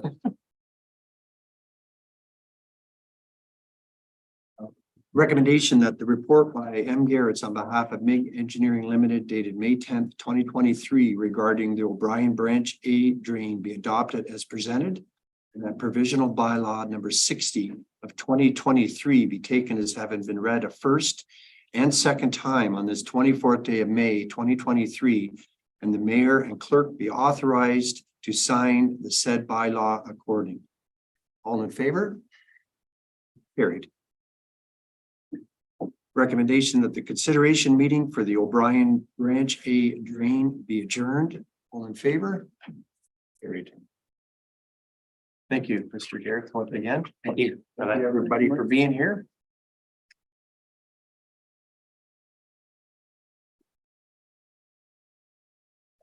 Hey, thank you, Councilor Ruddy, and Clavin. We're going to take a 5-minute break, personal break. So we'll be back in your chairs at 6:25 p.m.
There's not coming on. It's It's happened. He lost a strike. You got the 500 now. Okay, we're back. All right, welcome back, everyone, joining us virtually. So we had tabled a motion relating to, I'm just going to read it by council, moved by Councilor Holbert, second by Councilor Bolton, relating to the fire or Plympton Fire Dispatch Service Operation Channel switchover be received and the costing for the new ops channel of $17,990 be approved. So that's where we left off during the break for the drainage meeting. I know our treasurer and our clerk had gone to look about some financing and what was available. So Madam Treasurer, I'll turn it over to you. So I do not see the 18,000 in the budget for investigating this. But this is something that we do require, then I would let it flow through the budget. And the acting chief can be aware that maybe some other small things may not have to happen, or maybe something will come in lower than it needs to be. And at the end of the year, if we appear to be in a deficit, we could take that from the reserves for the fire department, or if we happen to be in a surplus, it's not a hurry point. Councilor Willett. Yeah, I think that makes a lot of sense to let it flow through. I don't think we have a whole lot of choice here. But to move forward on this, as I explained, the county's going this way, and I think we need to. And if there's anything in the fire budgets that in both stations that we can tone something down this year or not spend, tighten your belt, we might be able to make up this money or part of it by year end. If not, we'll put it in, we'll take it off Scott's next year's budget and I thought you were gonna take out my wages. Two. that's a good recommendation to let it flow through, and we'll see if we can make some adjustments over the next few months. Councilor Bozier, you seconded that motion. Are you okay with that? Yes, sir. Council, you've heard that, Deputy Mayor? Can you tell me roughly how many calls you have per year? Just a ballpark figure. Last year, I think there was approximately 110 in Kamlaki and about 120 on the Wyoming station. And I did go through that right at the end of the year, that because that we'd had every call was 2 stations 24/7. And after we got the fire trucks up and running in the mills, and we scaled back to only 2 stations 24/7 on structure fires and automobile accidents. And that eliminated, I think, 24 calls or something that wouldn't have happened. But They would still go through the service. yeah, but one station or the other wouldn't have been going out normally. No, I know, but they're gonna charge you $4 per call. Yeah. Right, on this fee service here, right? Or $2,500. I think that's the way I read it. I think it's $4 per person, That's for $4 per what? per capita. Yes. Is that what it was? Yeah, they're getting- Okay, all right, Okay. Minimum of 2,500. okay, all right. Yeah.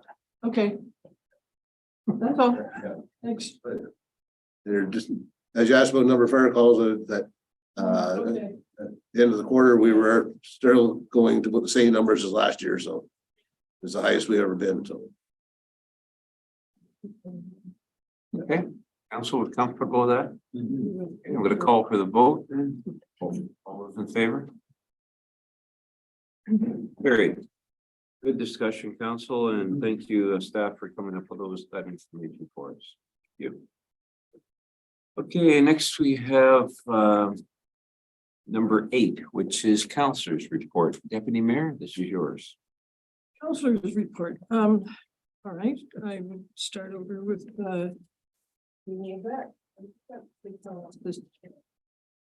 We did have a fire board meeting, and I think we've had an in-depth discussion on the main topics that we had at the fire board meeting. And we certainly discussed other things there, but nothing's really happening yet with the master plan and stuff like that. That'll be an ongoing discussion as we adjust our leadership positions and so on and so forth. So until then, that's about all I have to say. The fire board, and we meet again in June. So other than that, at a farm safety wealth meeting. The whole world's changing down there. It's about people, how people go to work, where they go to work, what they want to continue doing or what they don't want to continue doing. COVID has changed the whole world of workplace safety and stuff and how, work. So ended that for about 3 hours online. And, I'll be reporting that to the farm safety meeting that's coming up 2nd of June. So that's all I have. Okay, thank you. Well, Councillor Van Claveren, what have you been doing lately? I really don't have anything to report. Oh, you've been doing nothing? Nothing's kind of a strong term. Okay, Presently in between projects, yeah. okay, that's good, thank you. Councillor Boughton. I just want to comment that last Saturday was the picnic in the park event at McKay Park. I just want to give a huge credit and kudos to that events committee. They really pulled off a bigger and better event last year. It was really well attended. We had a really good attendance last year, and it was more people this year, despite the fact that the weather was significantly worse or less attractive than last year. So I just want to give a deserved shout out to them, and then of course all the groups and sponsors that to help us. And then next Saturday, I think it's June 3rd, is the Kamlaki picnic event at our community park, also known as Lamrecton South. We've started calling it because no one knows where the other one is. And that one's 11 to 3. So hopefully everyone here can attend as well. Very good, Everything for me. thank you. Councillor Vaizey. Yes, thank you. On with the park, I know we served burgers and everything, and our numbers were way up, so it was very well attended. Anyone that was there was amazed at what they got for nothing, basically. So it was very well done. So kudos to them. Parks and Rec, believe it or not, we had a meeting this last week. Both ball teams, their ball clubs were in for their quarterly checkup. Both of them are hovering right around 500 participants this year. Nothing major outstanding on the park. There was some discussion about damages to our washrooms. The ones across the street here. So I'm going to bring up a new business about we need to start looking at getting cameras. And there was discussion on sewage fees from the town for them using the water, the sprinkler systems. Adam was going to look into that for them. And other than that, everything was good. We have our parks tour this Saturday. The whole committee's going out to each of the parks with Adam or Al to, give us a rundown what's expected in the next couple of years and the parks are getting redone and all that kind of stuff. So that will be good. We haven't done that since COVID. And the only concern was from Kamlaki to look at the summer send-off date for next year. That's right in the middle of one of their tournaments. So they're going to discuss, like I say, the setting up. This year they've gotten around it, but they'd like that weekend changed, but that's minor. And that's all I have for Parks and Rec.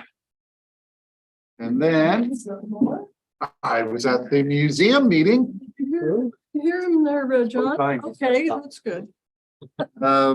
Wednesday at the museum meeting, Gordon McKenzie had a very detailed presentation on the Battle of the St. Lawrence, which I knew very little of, so it was pretty cool.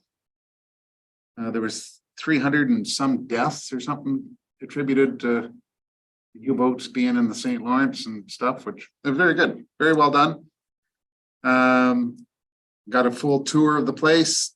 They were talking about going to the picnic in the park, which they were there, which was good. They're starting to open up their summer season Saturday and Sundays. That's starting in, where have I got that? June? June, yes. first week of June, something like that. They are looking for summer students for some help. If you know of anybody looking for hours and stuff like that, to get a hold of Gord. They're always looking for more people to join. And that there's probably 15, 20 of us there. That's all I have. Thank you. Doing anything? No? Just the fire exec, counselor spoken. Yeah, okay. Well, thank you. Mayor Atkins. Thank you, Deputy. First of all, I want to thank the counselors that showed up to help at the tree planting that we had over at Wilkes Park. It was a great opportunity to interact. We had a huge crowd, even larger than what the Independent had reported. Still off by a couple numbers, but that's okay. But no, that was good. I have a laws meeting tomorrow. And earlier today, I had the opportunity to meet with Ralph Gatner and Kathy Brissett. Ralph is with the family health team in Petrolia, and Kathy is with North Lambton. And we're trying to work on a few things that once we get it in place, I'll be giving council a report on it. Very positive. They look forward to working with us, continuing the efforts that we have here at our wellness center. And so we get something, I'll be share that with you. Decoration Day, Councilor Bovet, it's June the 11th That's correct, sir. at the Wyoming Cemetery. Yes, sir. Rain, the rain is inside at the Legion. Yes, sir. And And what time is that? 2:00. 2? Should be a brochure out on it.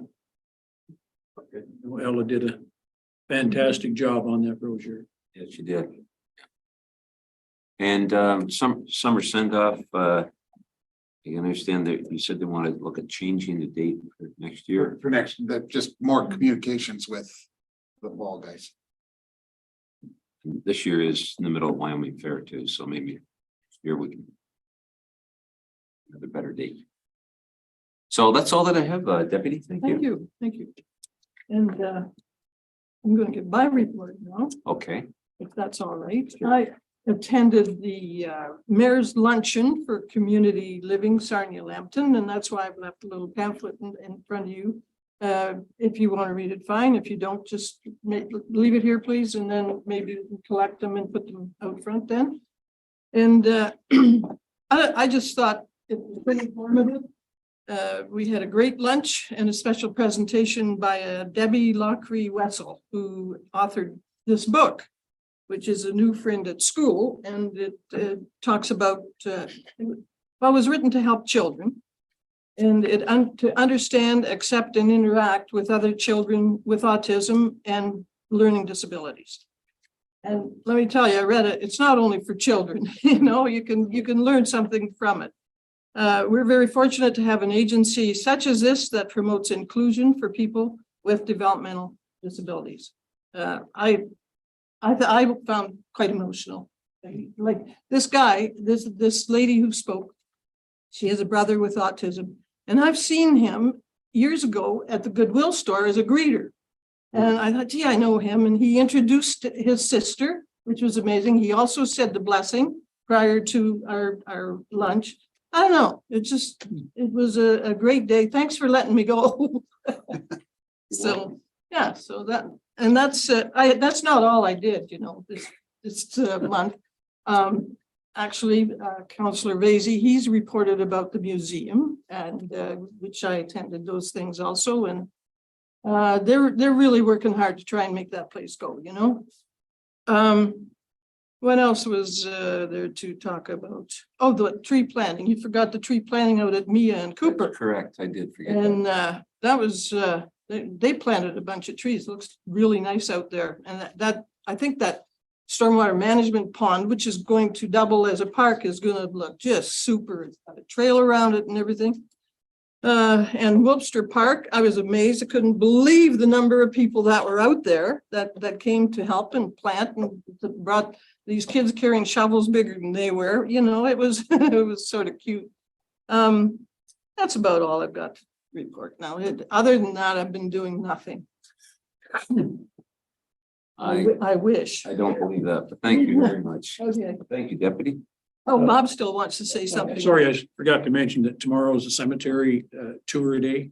The cemetery committee will be touring all the active and inactive cemeteries tomorrow. Okay. Good, thank you. All right, council, we're gonna go to 9.1 on the agenda, moved by Councillor Vacy, seconded by Councillor Rodriguez. That the minutes be adopted by council and those confidential minutes of the closed sessions remain confidential and restricted from public disclosure in accordance with the exceptions provided in the Municipal Freedom of Information Protection of Privacy. That would be the Fire Executive Committee meeting minutes of March 20th, 2023. Environmental Services Committee meeting minutes of April the 6th, 2023. Wyoming Public Cemetery and Inactive Cemetery Committee meeting minutes of April 13th, 2023. All the chairmen are here. If there's any questions for those, an opportunity to review them, council, I'll call for the vote. All those in favor? Carried.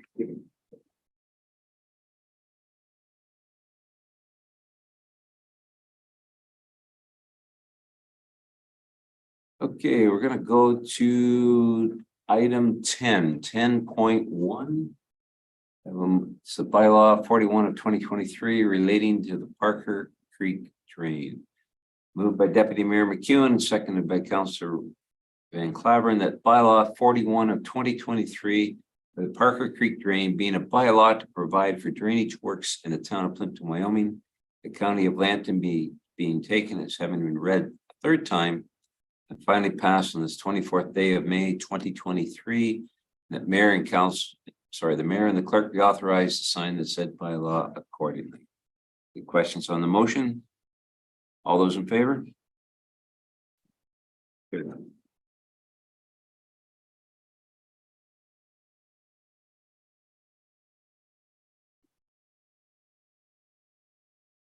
Okay, we're going to go to 10.2, bylaw 61 of 2023 relating to our final tax levy.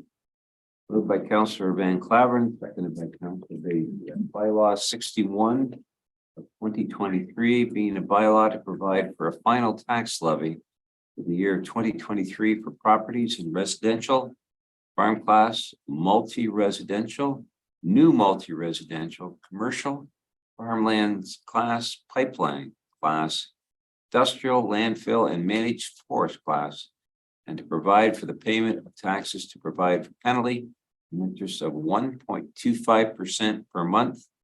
Be taken as having been read 3 times and finally passed. Mayor and clerk be authorized to sign the said bylaw accordingly. Also, you've heard that motion. Any questions? Councillor Rodriguez. Thank you, Worship.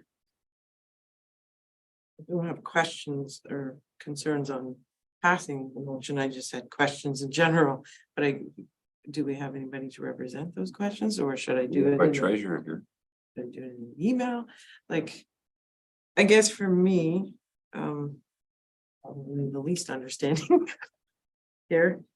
Like the different categories, I was kind of gonna ask for what the differences were on the different farm classifications, how they're determined. There's no unit numbers, unit values on this chart as to tell how many each category. The information comes from impact. So our taxes are based on assessment. So I don't have it in front of me, but the assessment. So all the different classes are listed there. And then you have their assessment and the ratios, which are set by the county. And then I understand. you figure out how the tax rates are. Yeah, and I totally understand all that part of it. It was more, what do those particular tax classes mean? What is the definition of the different tax classes? And what are the actual, and what are the actual unit? So how many residential, how many commercial? So is it 13, 30? come up with that $328,000 tax collectible. So little details like that is kind of what I was. And then even going further on an economic, because I'm been more interested in the promoting more of a more robust economy within our own jurisdiction. With us only collecting around 328,000 in commercial taxes, you know, what are those properties we're collecting those taxes on to get a better understanding, especially when we're doing a strategic plan review. What is our economic drivers in the community and how do we compare them year over year to understand where we should be going without having that by having that information would be extremely helpful in making those future decisions or discussions, or whether there's a need for them or not a need for them by having that information. Do you see what I mean? And I just don't know how to go about. So I don't have a problem with this in particular. It's just I have more Summary is what we questions. receive. Yeah, Look and then back, see if we can, okay, we should maybe able to come up with some numbers, like. yeah, No and information understand on who those us. commercial drivers are, who are they bringing tax values? So we can have a better understanding. Take a look at doing that for the next meeting possibly, or are you comfortable with that? This is just to pass this motion. Yeah, I And know. then what you're looking for is some further information for an educational session. Yeah, I think it would be good for all of us to have a better. We might just be able to tap on SLEP. Or sorry, like economic partnership, they might have data. Yeah. They are coming for a delegation soon. Yeah. In June. In June, So maybe that's something they can yeah, include. we can work with them on that. Made a note on that, clerk. Okay, going back to the motion, anything further? All those in favor? Carried.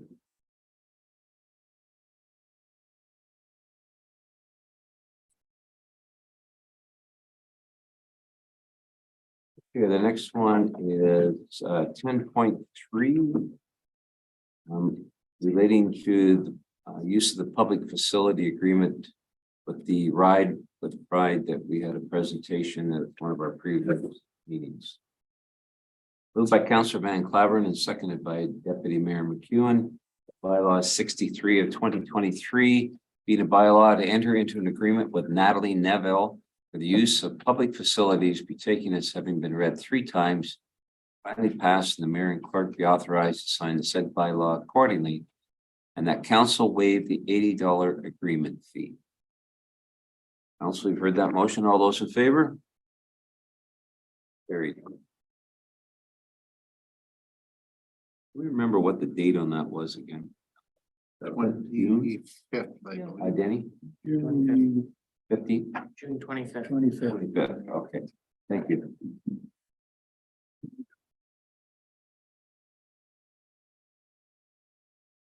Number 11, we're going to go to correspondence. 11.1, Blue Point Drive, cliff erosion.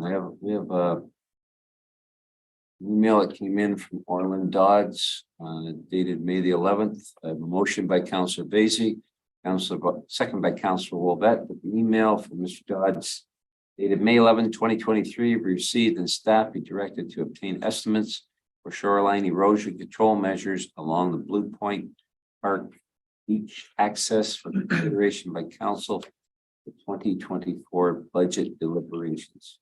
Council, you have heard the motion. Discussion. Anything on that? Yeah, Councilor Hughes. I just want to clarify. Shorelines and shoreline repair work. Go to the general fund, where does it come from? Through the chair, if I may. In the past number of years, any shoreline protection project, which has been mostly adjacent to public parks, has been funded through the general budget, as it has been the opinion of council of the past that the parks budget does not have the suitable funds to pay for shoreline protection projects, as it would take up the vast majority of their budget. So they are carried out at a council level instead of a committee level. Okay, thank you. So we have. Going back to the parks, I mean, we had 78 people in that subdivision who just wanted a swing set and move a timeline up on some playground equipment. And we have one person here. For erosion control measures, which are needed, I'm not gonna argue it, but we're gonna go ahead and possibly do something about it. Like, I feel like we're disconnected with the community. Through the chair, if I may. Yes. My direction arising from the Parks and Recreation Committee meeting was to bring back information at the time of budget to look at moving the improvements to Blue Point Park ahead, which I will do. And my suggestion in this one, since the neighbors adjacent to our park, including Mr. Dodds, has been emailing, calling, and addressing council for a number of years. I do believe he's presented to council in the past, is that at a minimum, we should at least obtain a quote. So we have an idea of what we're up against for costs for protecting that shoreline. And then that quote would be brought to council for not approval, but for consideration and including in the budget for 2020, or potentially a future year. I'm only obtaining an estimate at this point for the work, not moving forward with the work as part of 2024. That would be a discussion that would occur at budget time. And I do not disagree that this work should have been, like, the shorelines need maintenance. If the township wants to own shorelines, this is the cost. Unfortunately, it's a reality. You can't keep them and not invest in them. And they are expensive to keep up. Yeah, I know. So I don't disagree with that. I just feel like, you know, we just have to pay attention to what the community needs are and the priorities are in the community. I also like to see some other options here. In particular, in the Blue Point subdivision, you're allowed to have like French drains, things to divert water from the top and tie into the storm sewers. They have tie-ins to divert water away from the bluff, which is kind of a unique situation, I understand, for this subdivision. Some people have done tiled along the bluffs and then tied into the storm drains to reject the water. I think that will tremendously help this. I think vegetation planting is fundamental to create a canopy cover on these bluffs. So there's a lot of things that not just putting up a seawall is not going to solve the problem here at this point. Okay, so this is to give Mr. Sabansky the opportunity to get a quote. Yeah, and staff will look at all other options. Looking at the grading of the lands, the lands are fairly flat. They drain towards the road or somewhat toward the bluff. It's a lot of green space there, so it wouldn't necessarily produce a lot of runoff per se. And then the road and the storm sewer are right there too, so there is drainage there and easily accessible, as well as the drain outlet runs down through the side of this park. So we will consider all options before we bring back a proposal and a budget accordingly. Thank you, Mr. Sabansky. Council, you've heard the motion. All those in favor?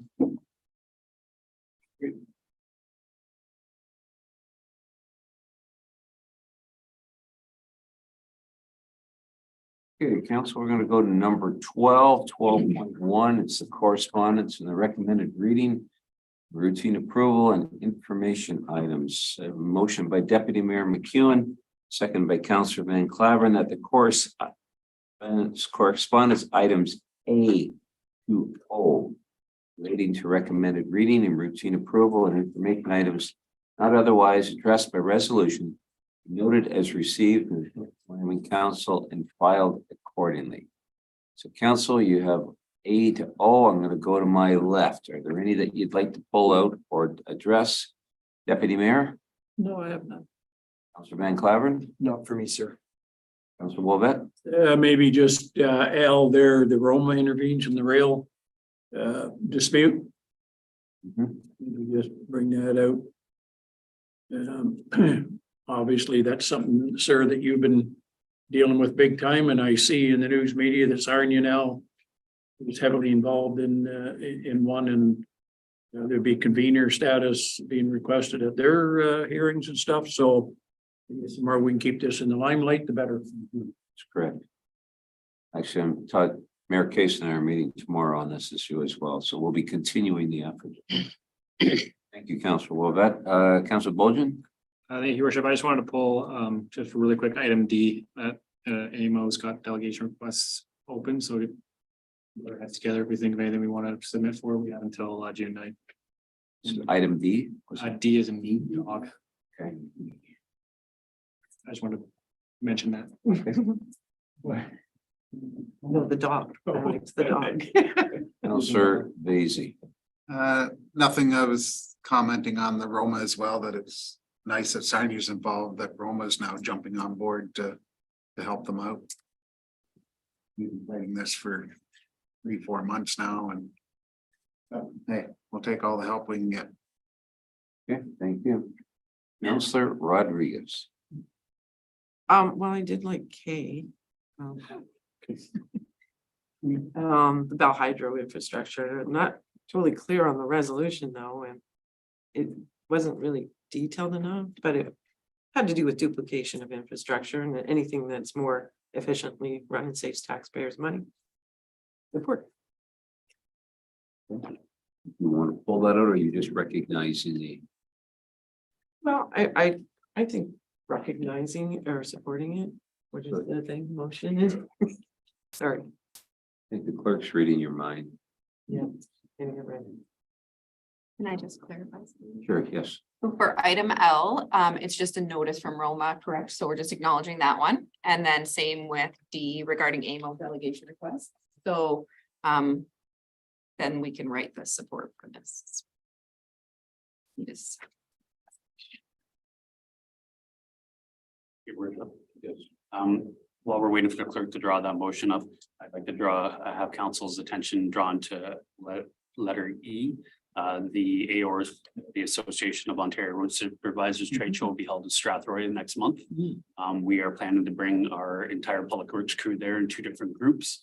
Alan Little will take one group on the first day, and I will be taking the second group on the second day to look at all the equipment. It is the largest road trade show in the province. Where Good Roads concentrates more of on technology, this will concentrate more on equipment. It's an outdoors trade show, so they will have all the equipment on site for the staff to see and even get a chance to make this drive. Where they hold that? I believe that the Gemini Sportsplex in Strathroy. Okay. Strathroy. It's very convenient. So. Influential. Need a seconder, and sorry, it's from.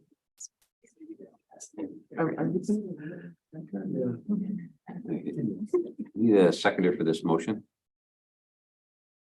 It's been clever. It's the motion.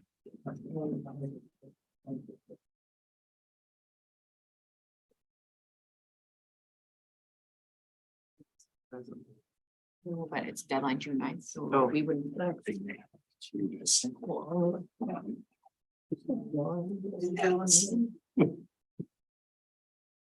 was item D. Okay, from. Oh, we're waiting for this. Is there anybody that's planning on going to AMO? Sabansky? Bojan, Councilor Bojan, and Councilor Rodriguez. That's in London, that's in London. Yeah, it is. Yeah, I'm thinking of going, but not sure yet. should be getting the registration done, not already. I didn't know it was open.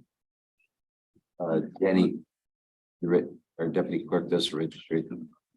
So if you're interested in going, please let deputy clerk know.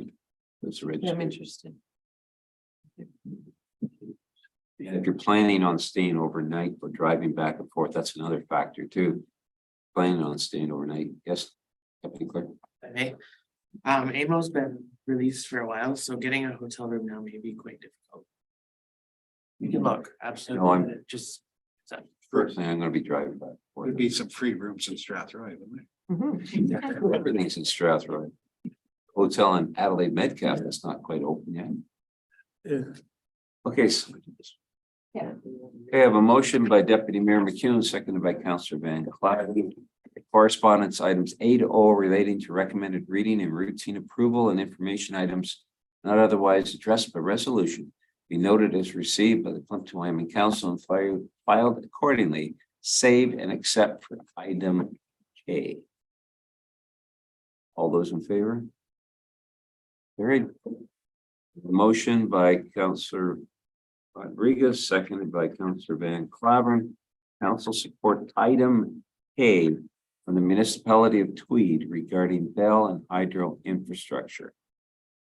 All those in favor? Carried.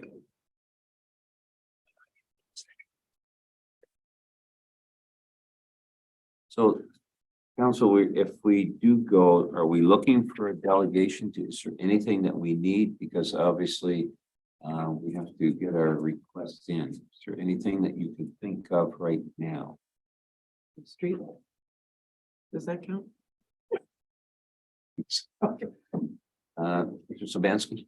The only thing that I can think of off the top of my head that might be good is I understand that we've done a lot of pressure on the federal and provincial governments in regards to the Drainage Act and CN.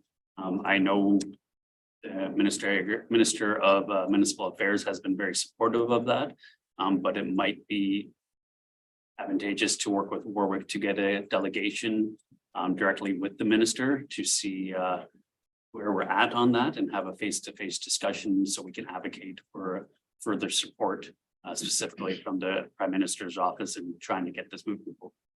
Yes, and I think the provincial government is looking at doing some intervention status as well. So it might not hurt to follow up on that suggestion. Yes, this meeting, are you not in on this now? We're not.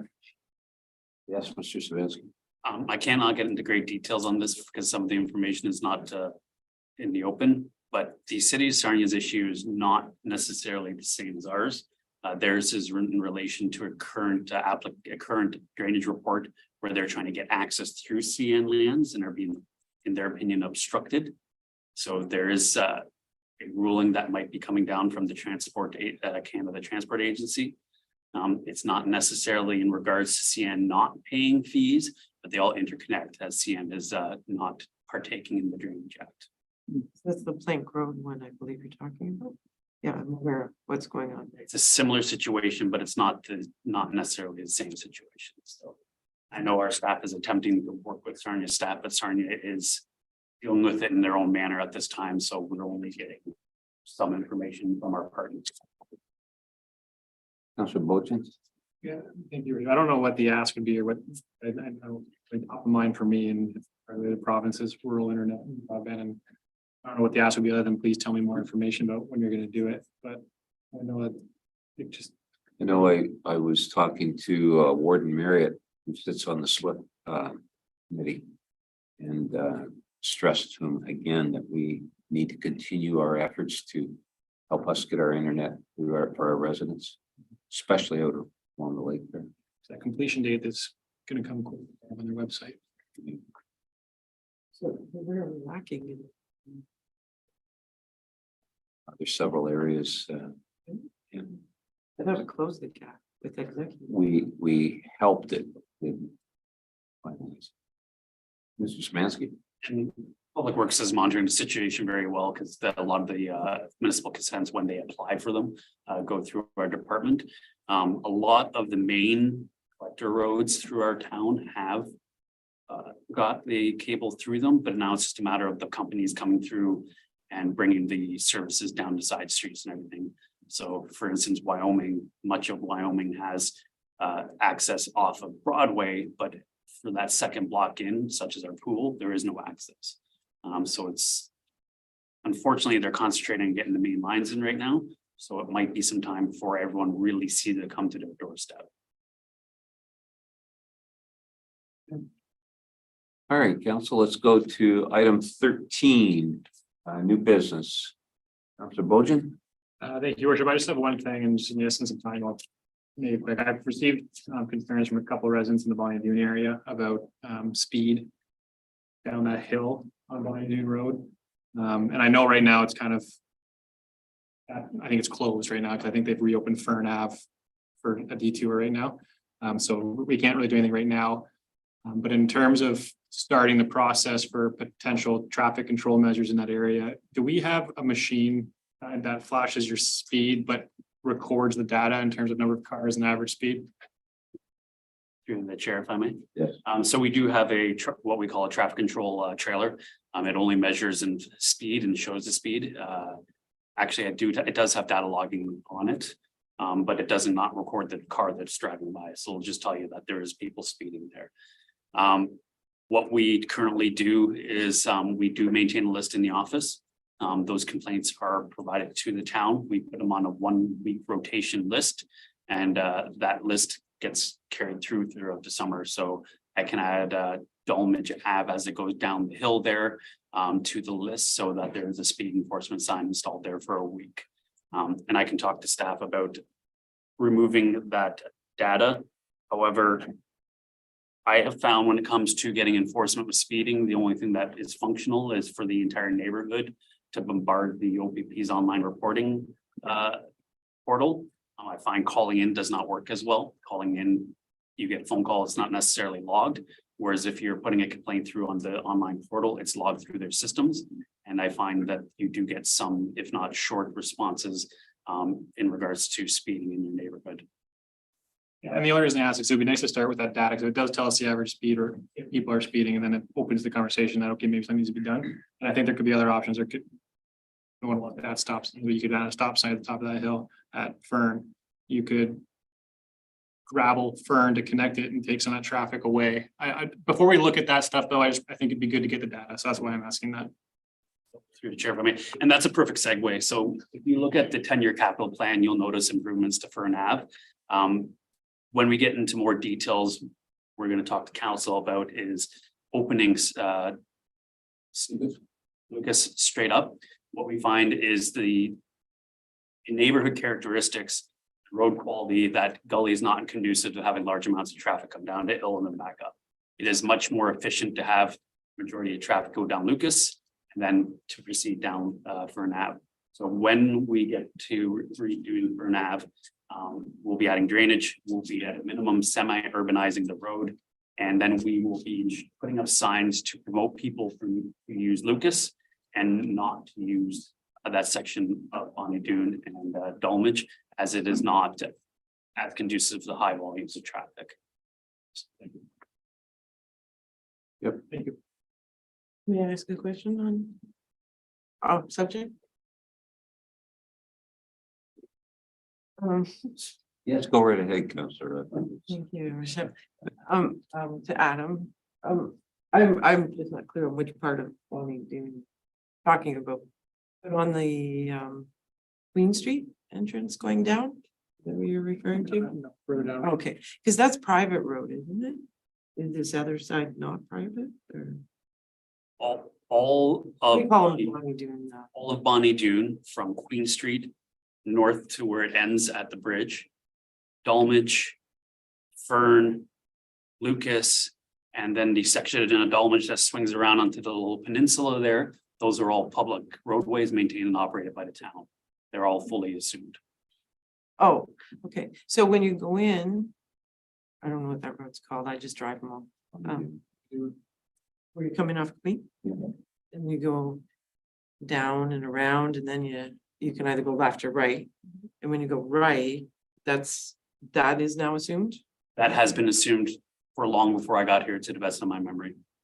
Maybe it's when they solved the whole private beach thing. That's when they assumed it. I'm not sure.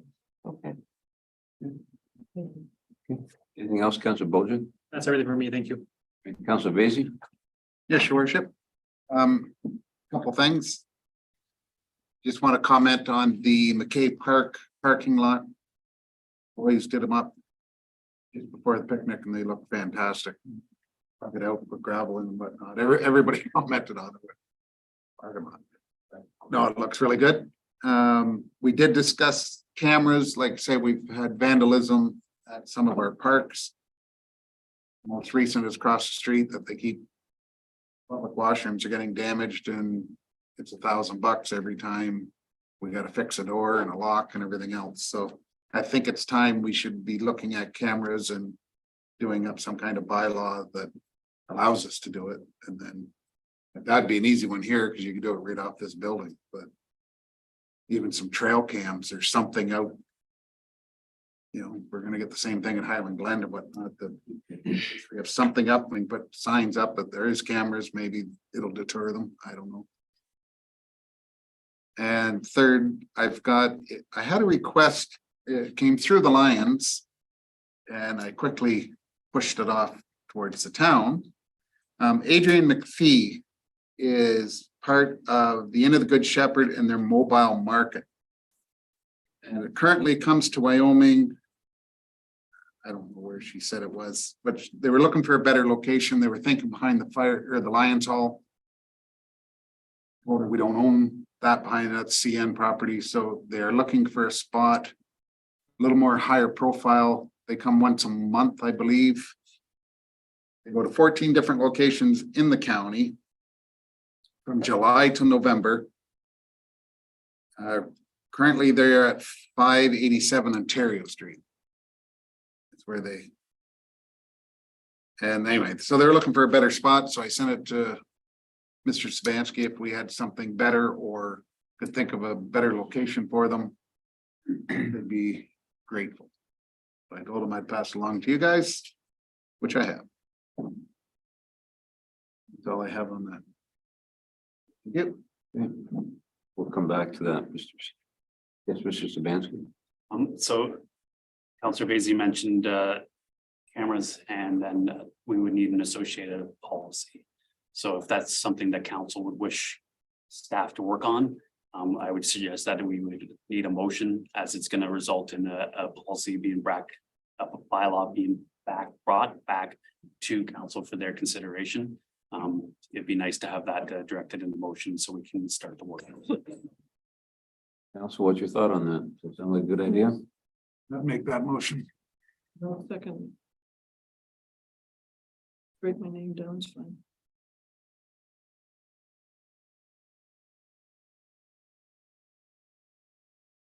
As far as going to the mobile market, once a month they come into town.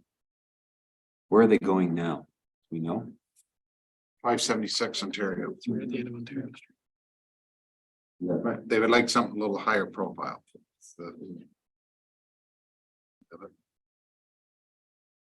What else is that done by the pool? No, that road. Currently, we have stops in Wyoming Wednesday mornings at 587 Ontario Street.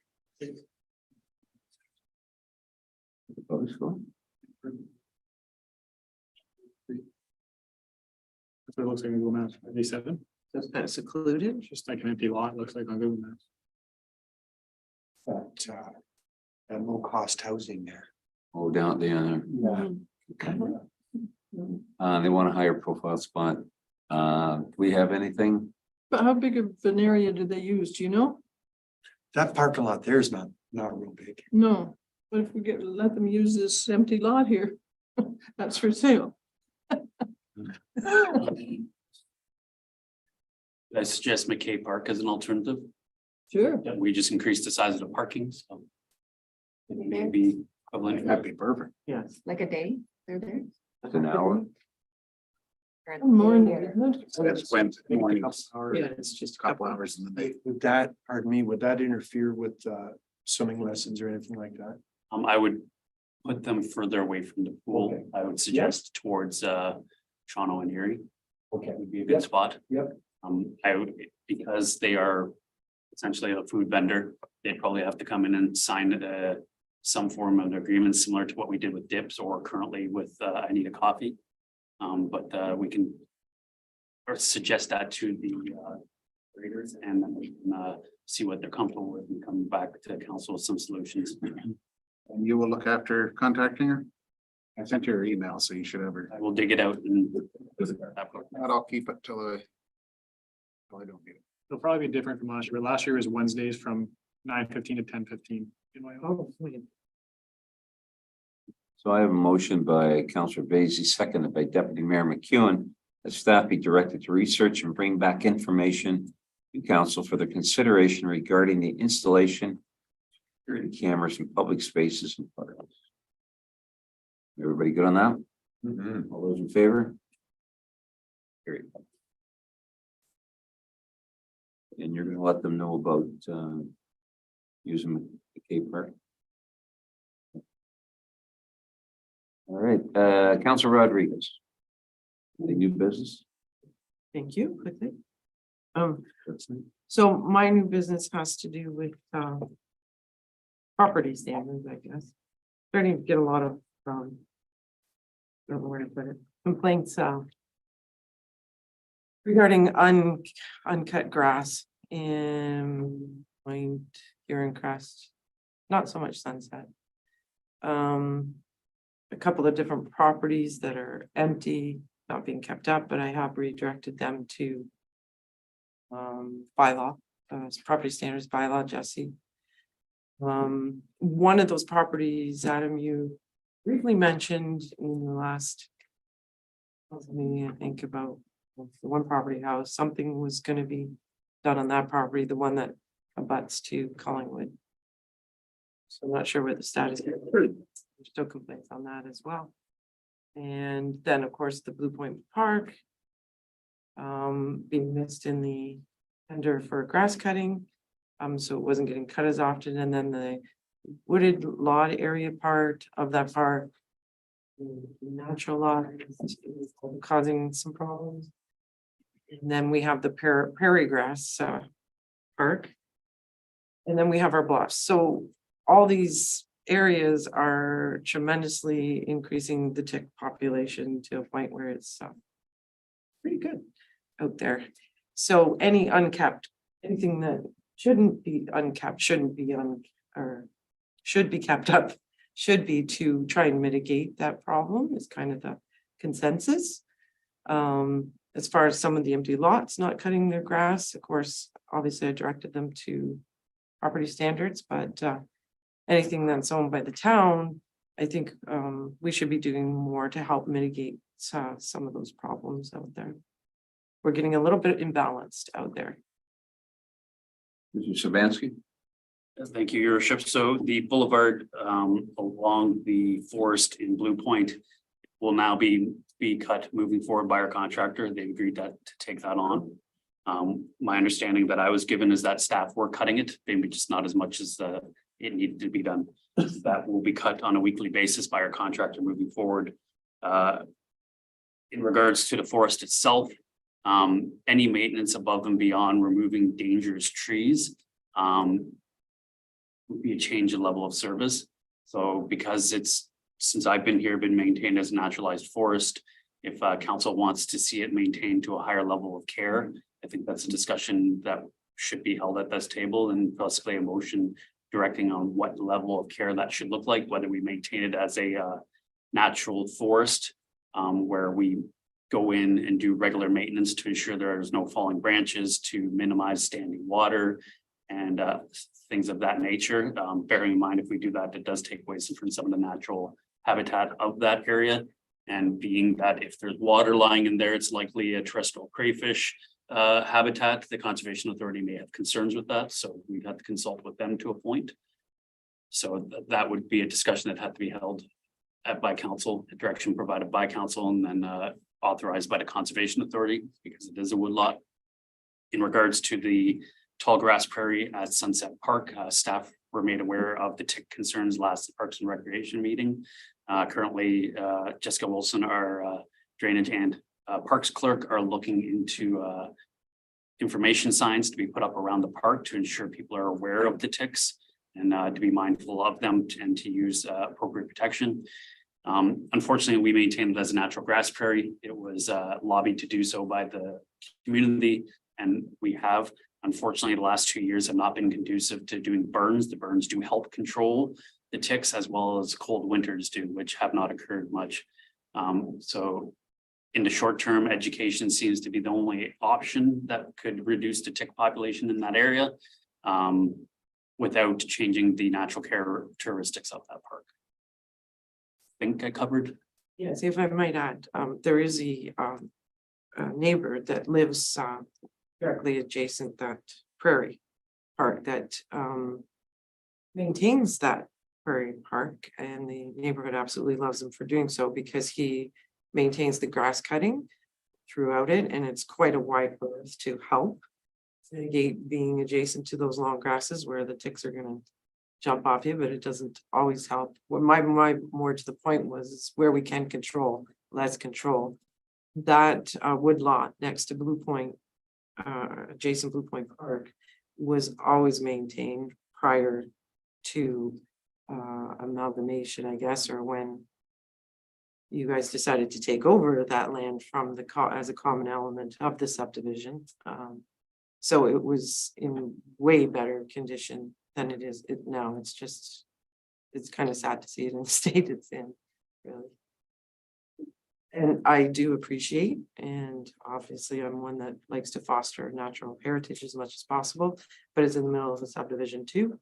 So there has to be a balance there. What are you suggesting, Councillor, that we do a report? I don't know what I'm suggesting. I'm just saying there's a problem. How do we fix it? Oh, the report for the woodlot? Yes. Yes, I think that would be probably, as per your suggestion, that would probably. So I can bring that report sometime this year. Council wishes it to come sooner, being that I was going to more detailed discuss the plans for Blue Point and where they fall in the capital budget as part of the budget deliberations, how we want to phase that, or if we do it all at once and what year all that looks like. Part of that discussion is what we want for that forest, whether we want to leave it natural or develop a trail through it and provide some level of maintenance to it. So it's council's discretion if you want to report sooner rather than later on what to do with the woodlot, or just bring it as one large conversation, maybe slightly before budget deliberations. So it's not in the budget, but as a discussion as part for the budget, as in December, November.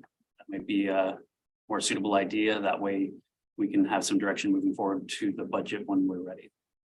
Well, Council, what's your thoughts? To me, that makes common sense. But Mhm. we in agreement for that? Okay, we're in agreement. Okay, thank you, Councillor Rodriguez. Deputy Mayor? Nothing to report. Councillor Van Claveren? Nothing for me, sir. Councillor Wolvet? Oh, thank you very much, sir. A couple of things. Had a couple of complaints again about this old house here by the tracks. Yeah. I guess the other day, the kids were spotted out there breaking windows, certainly out the south side of it. Not a window left upstairs except glass hanging. Very dangerous. Individual, I'm not mentioning any names, seen it, yelled at the kids and stuff, but it already broke all the windows out of the south side. So that place is becoming certainly an issue for property standards, just based on the glass hanging out of those windows, because the kids are all hanging about over there. And so I was asked to bring that to the council's attention again. McEwen Park, the ramp going down to the beach, and I'm sure the you park guys have seen it, and I was at your meeting the other night, but I couldn't get in. I didn't put my name in, but that ramp is in really bad shape. It has washed out. It's very dangerous. I don't even know how you get down without sliding into the ravine that washed out right down center of the ramp. You It's just go a little faster. a little faster. I don't know what you can do to it, but it is in rough shape. I've had several complaints on that, and I said I'd bring it up. I wanted to bring it up, Mike, before the meeting, but sorry I didn't get a chance. But you're going to be doing your part. Our Saturday. Take a look, you'll very clearly see. Yeah, other than that, that's all I have, sir. I might speak to that old house over here. I'm speaking with that company probably on a monthly basis. Trying to get in there and yeah, they move pretty slow. Yeah. Is property standards bylaw aware of problems? Well, the last time I chatted with the property management company, they knew about that little building behind it started disappearing over time until it fell over. And so they were hiring somebody to clean it up. I'm not sure in the last couple of days whether that's happened, but Yeah, it's gone. is it gone now? Okay, yeah. And I don't know who did it for them, but Well, I think, to be fair, like, that building, like the one in Kamlaki. What they do is like board up the windows, plywood the windows, certain things under property standards are allowed to do. I think that's where they're at there. They're gonna have to get some carpenters, go and put some plywood on over the windows. I mean, there's holes in the roof, there's goons in and out, but in order to stabilize it like they did. And going into the post office. Then it can remain, so. It needs, somebody needs to look at it, so maybe better if you mention it to them, let them be proactive rather than reactive. yes, okay. Thank you. I have nothing under new business, so. All right, guess that finishes the end of our regular business. We're gonna be going into a closed session. A motion by Councilor Bojan, seconded by Deputy McEwen, that council move into an in-camera meeting of council pursuant to section 239 of the Civil Act 2021 as amended for following reasons. A, proposed land acquisition matter, section 239 bracket 2 bracket C.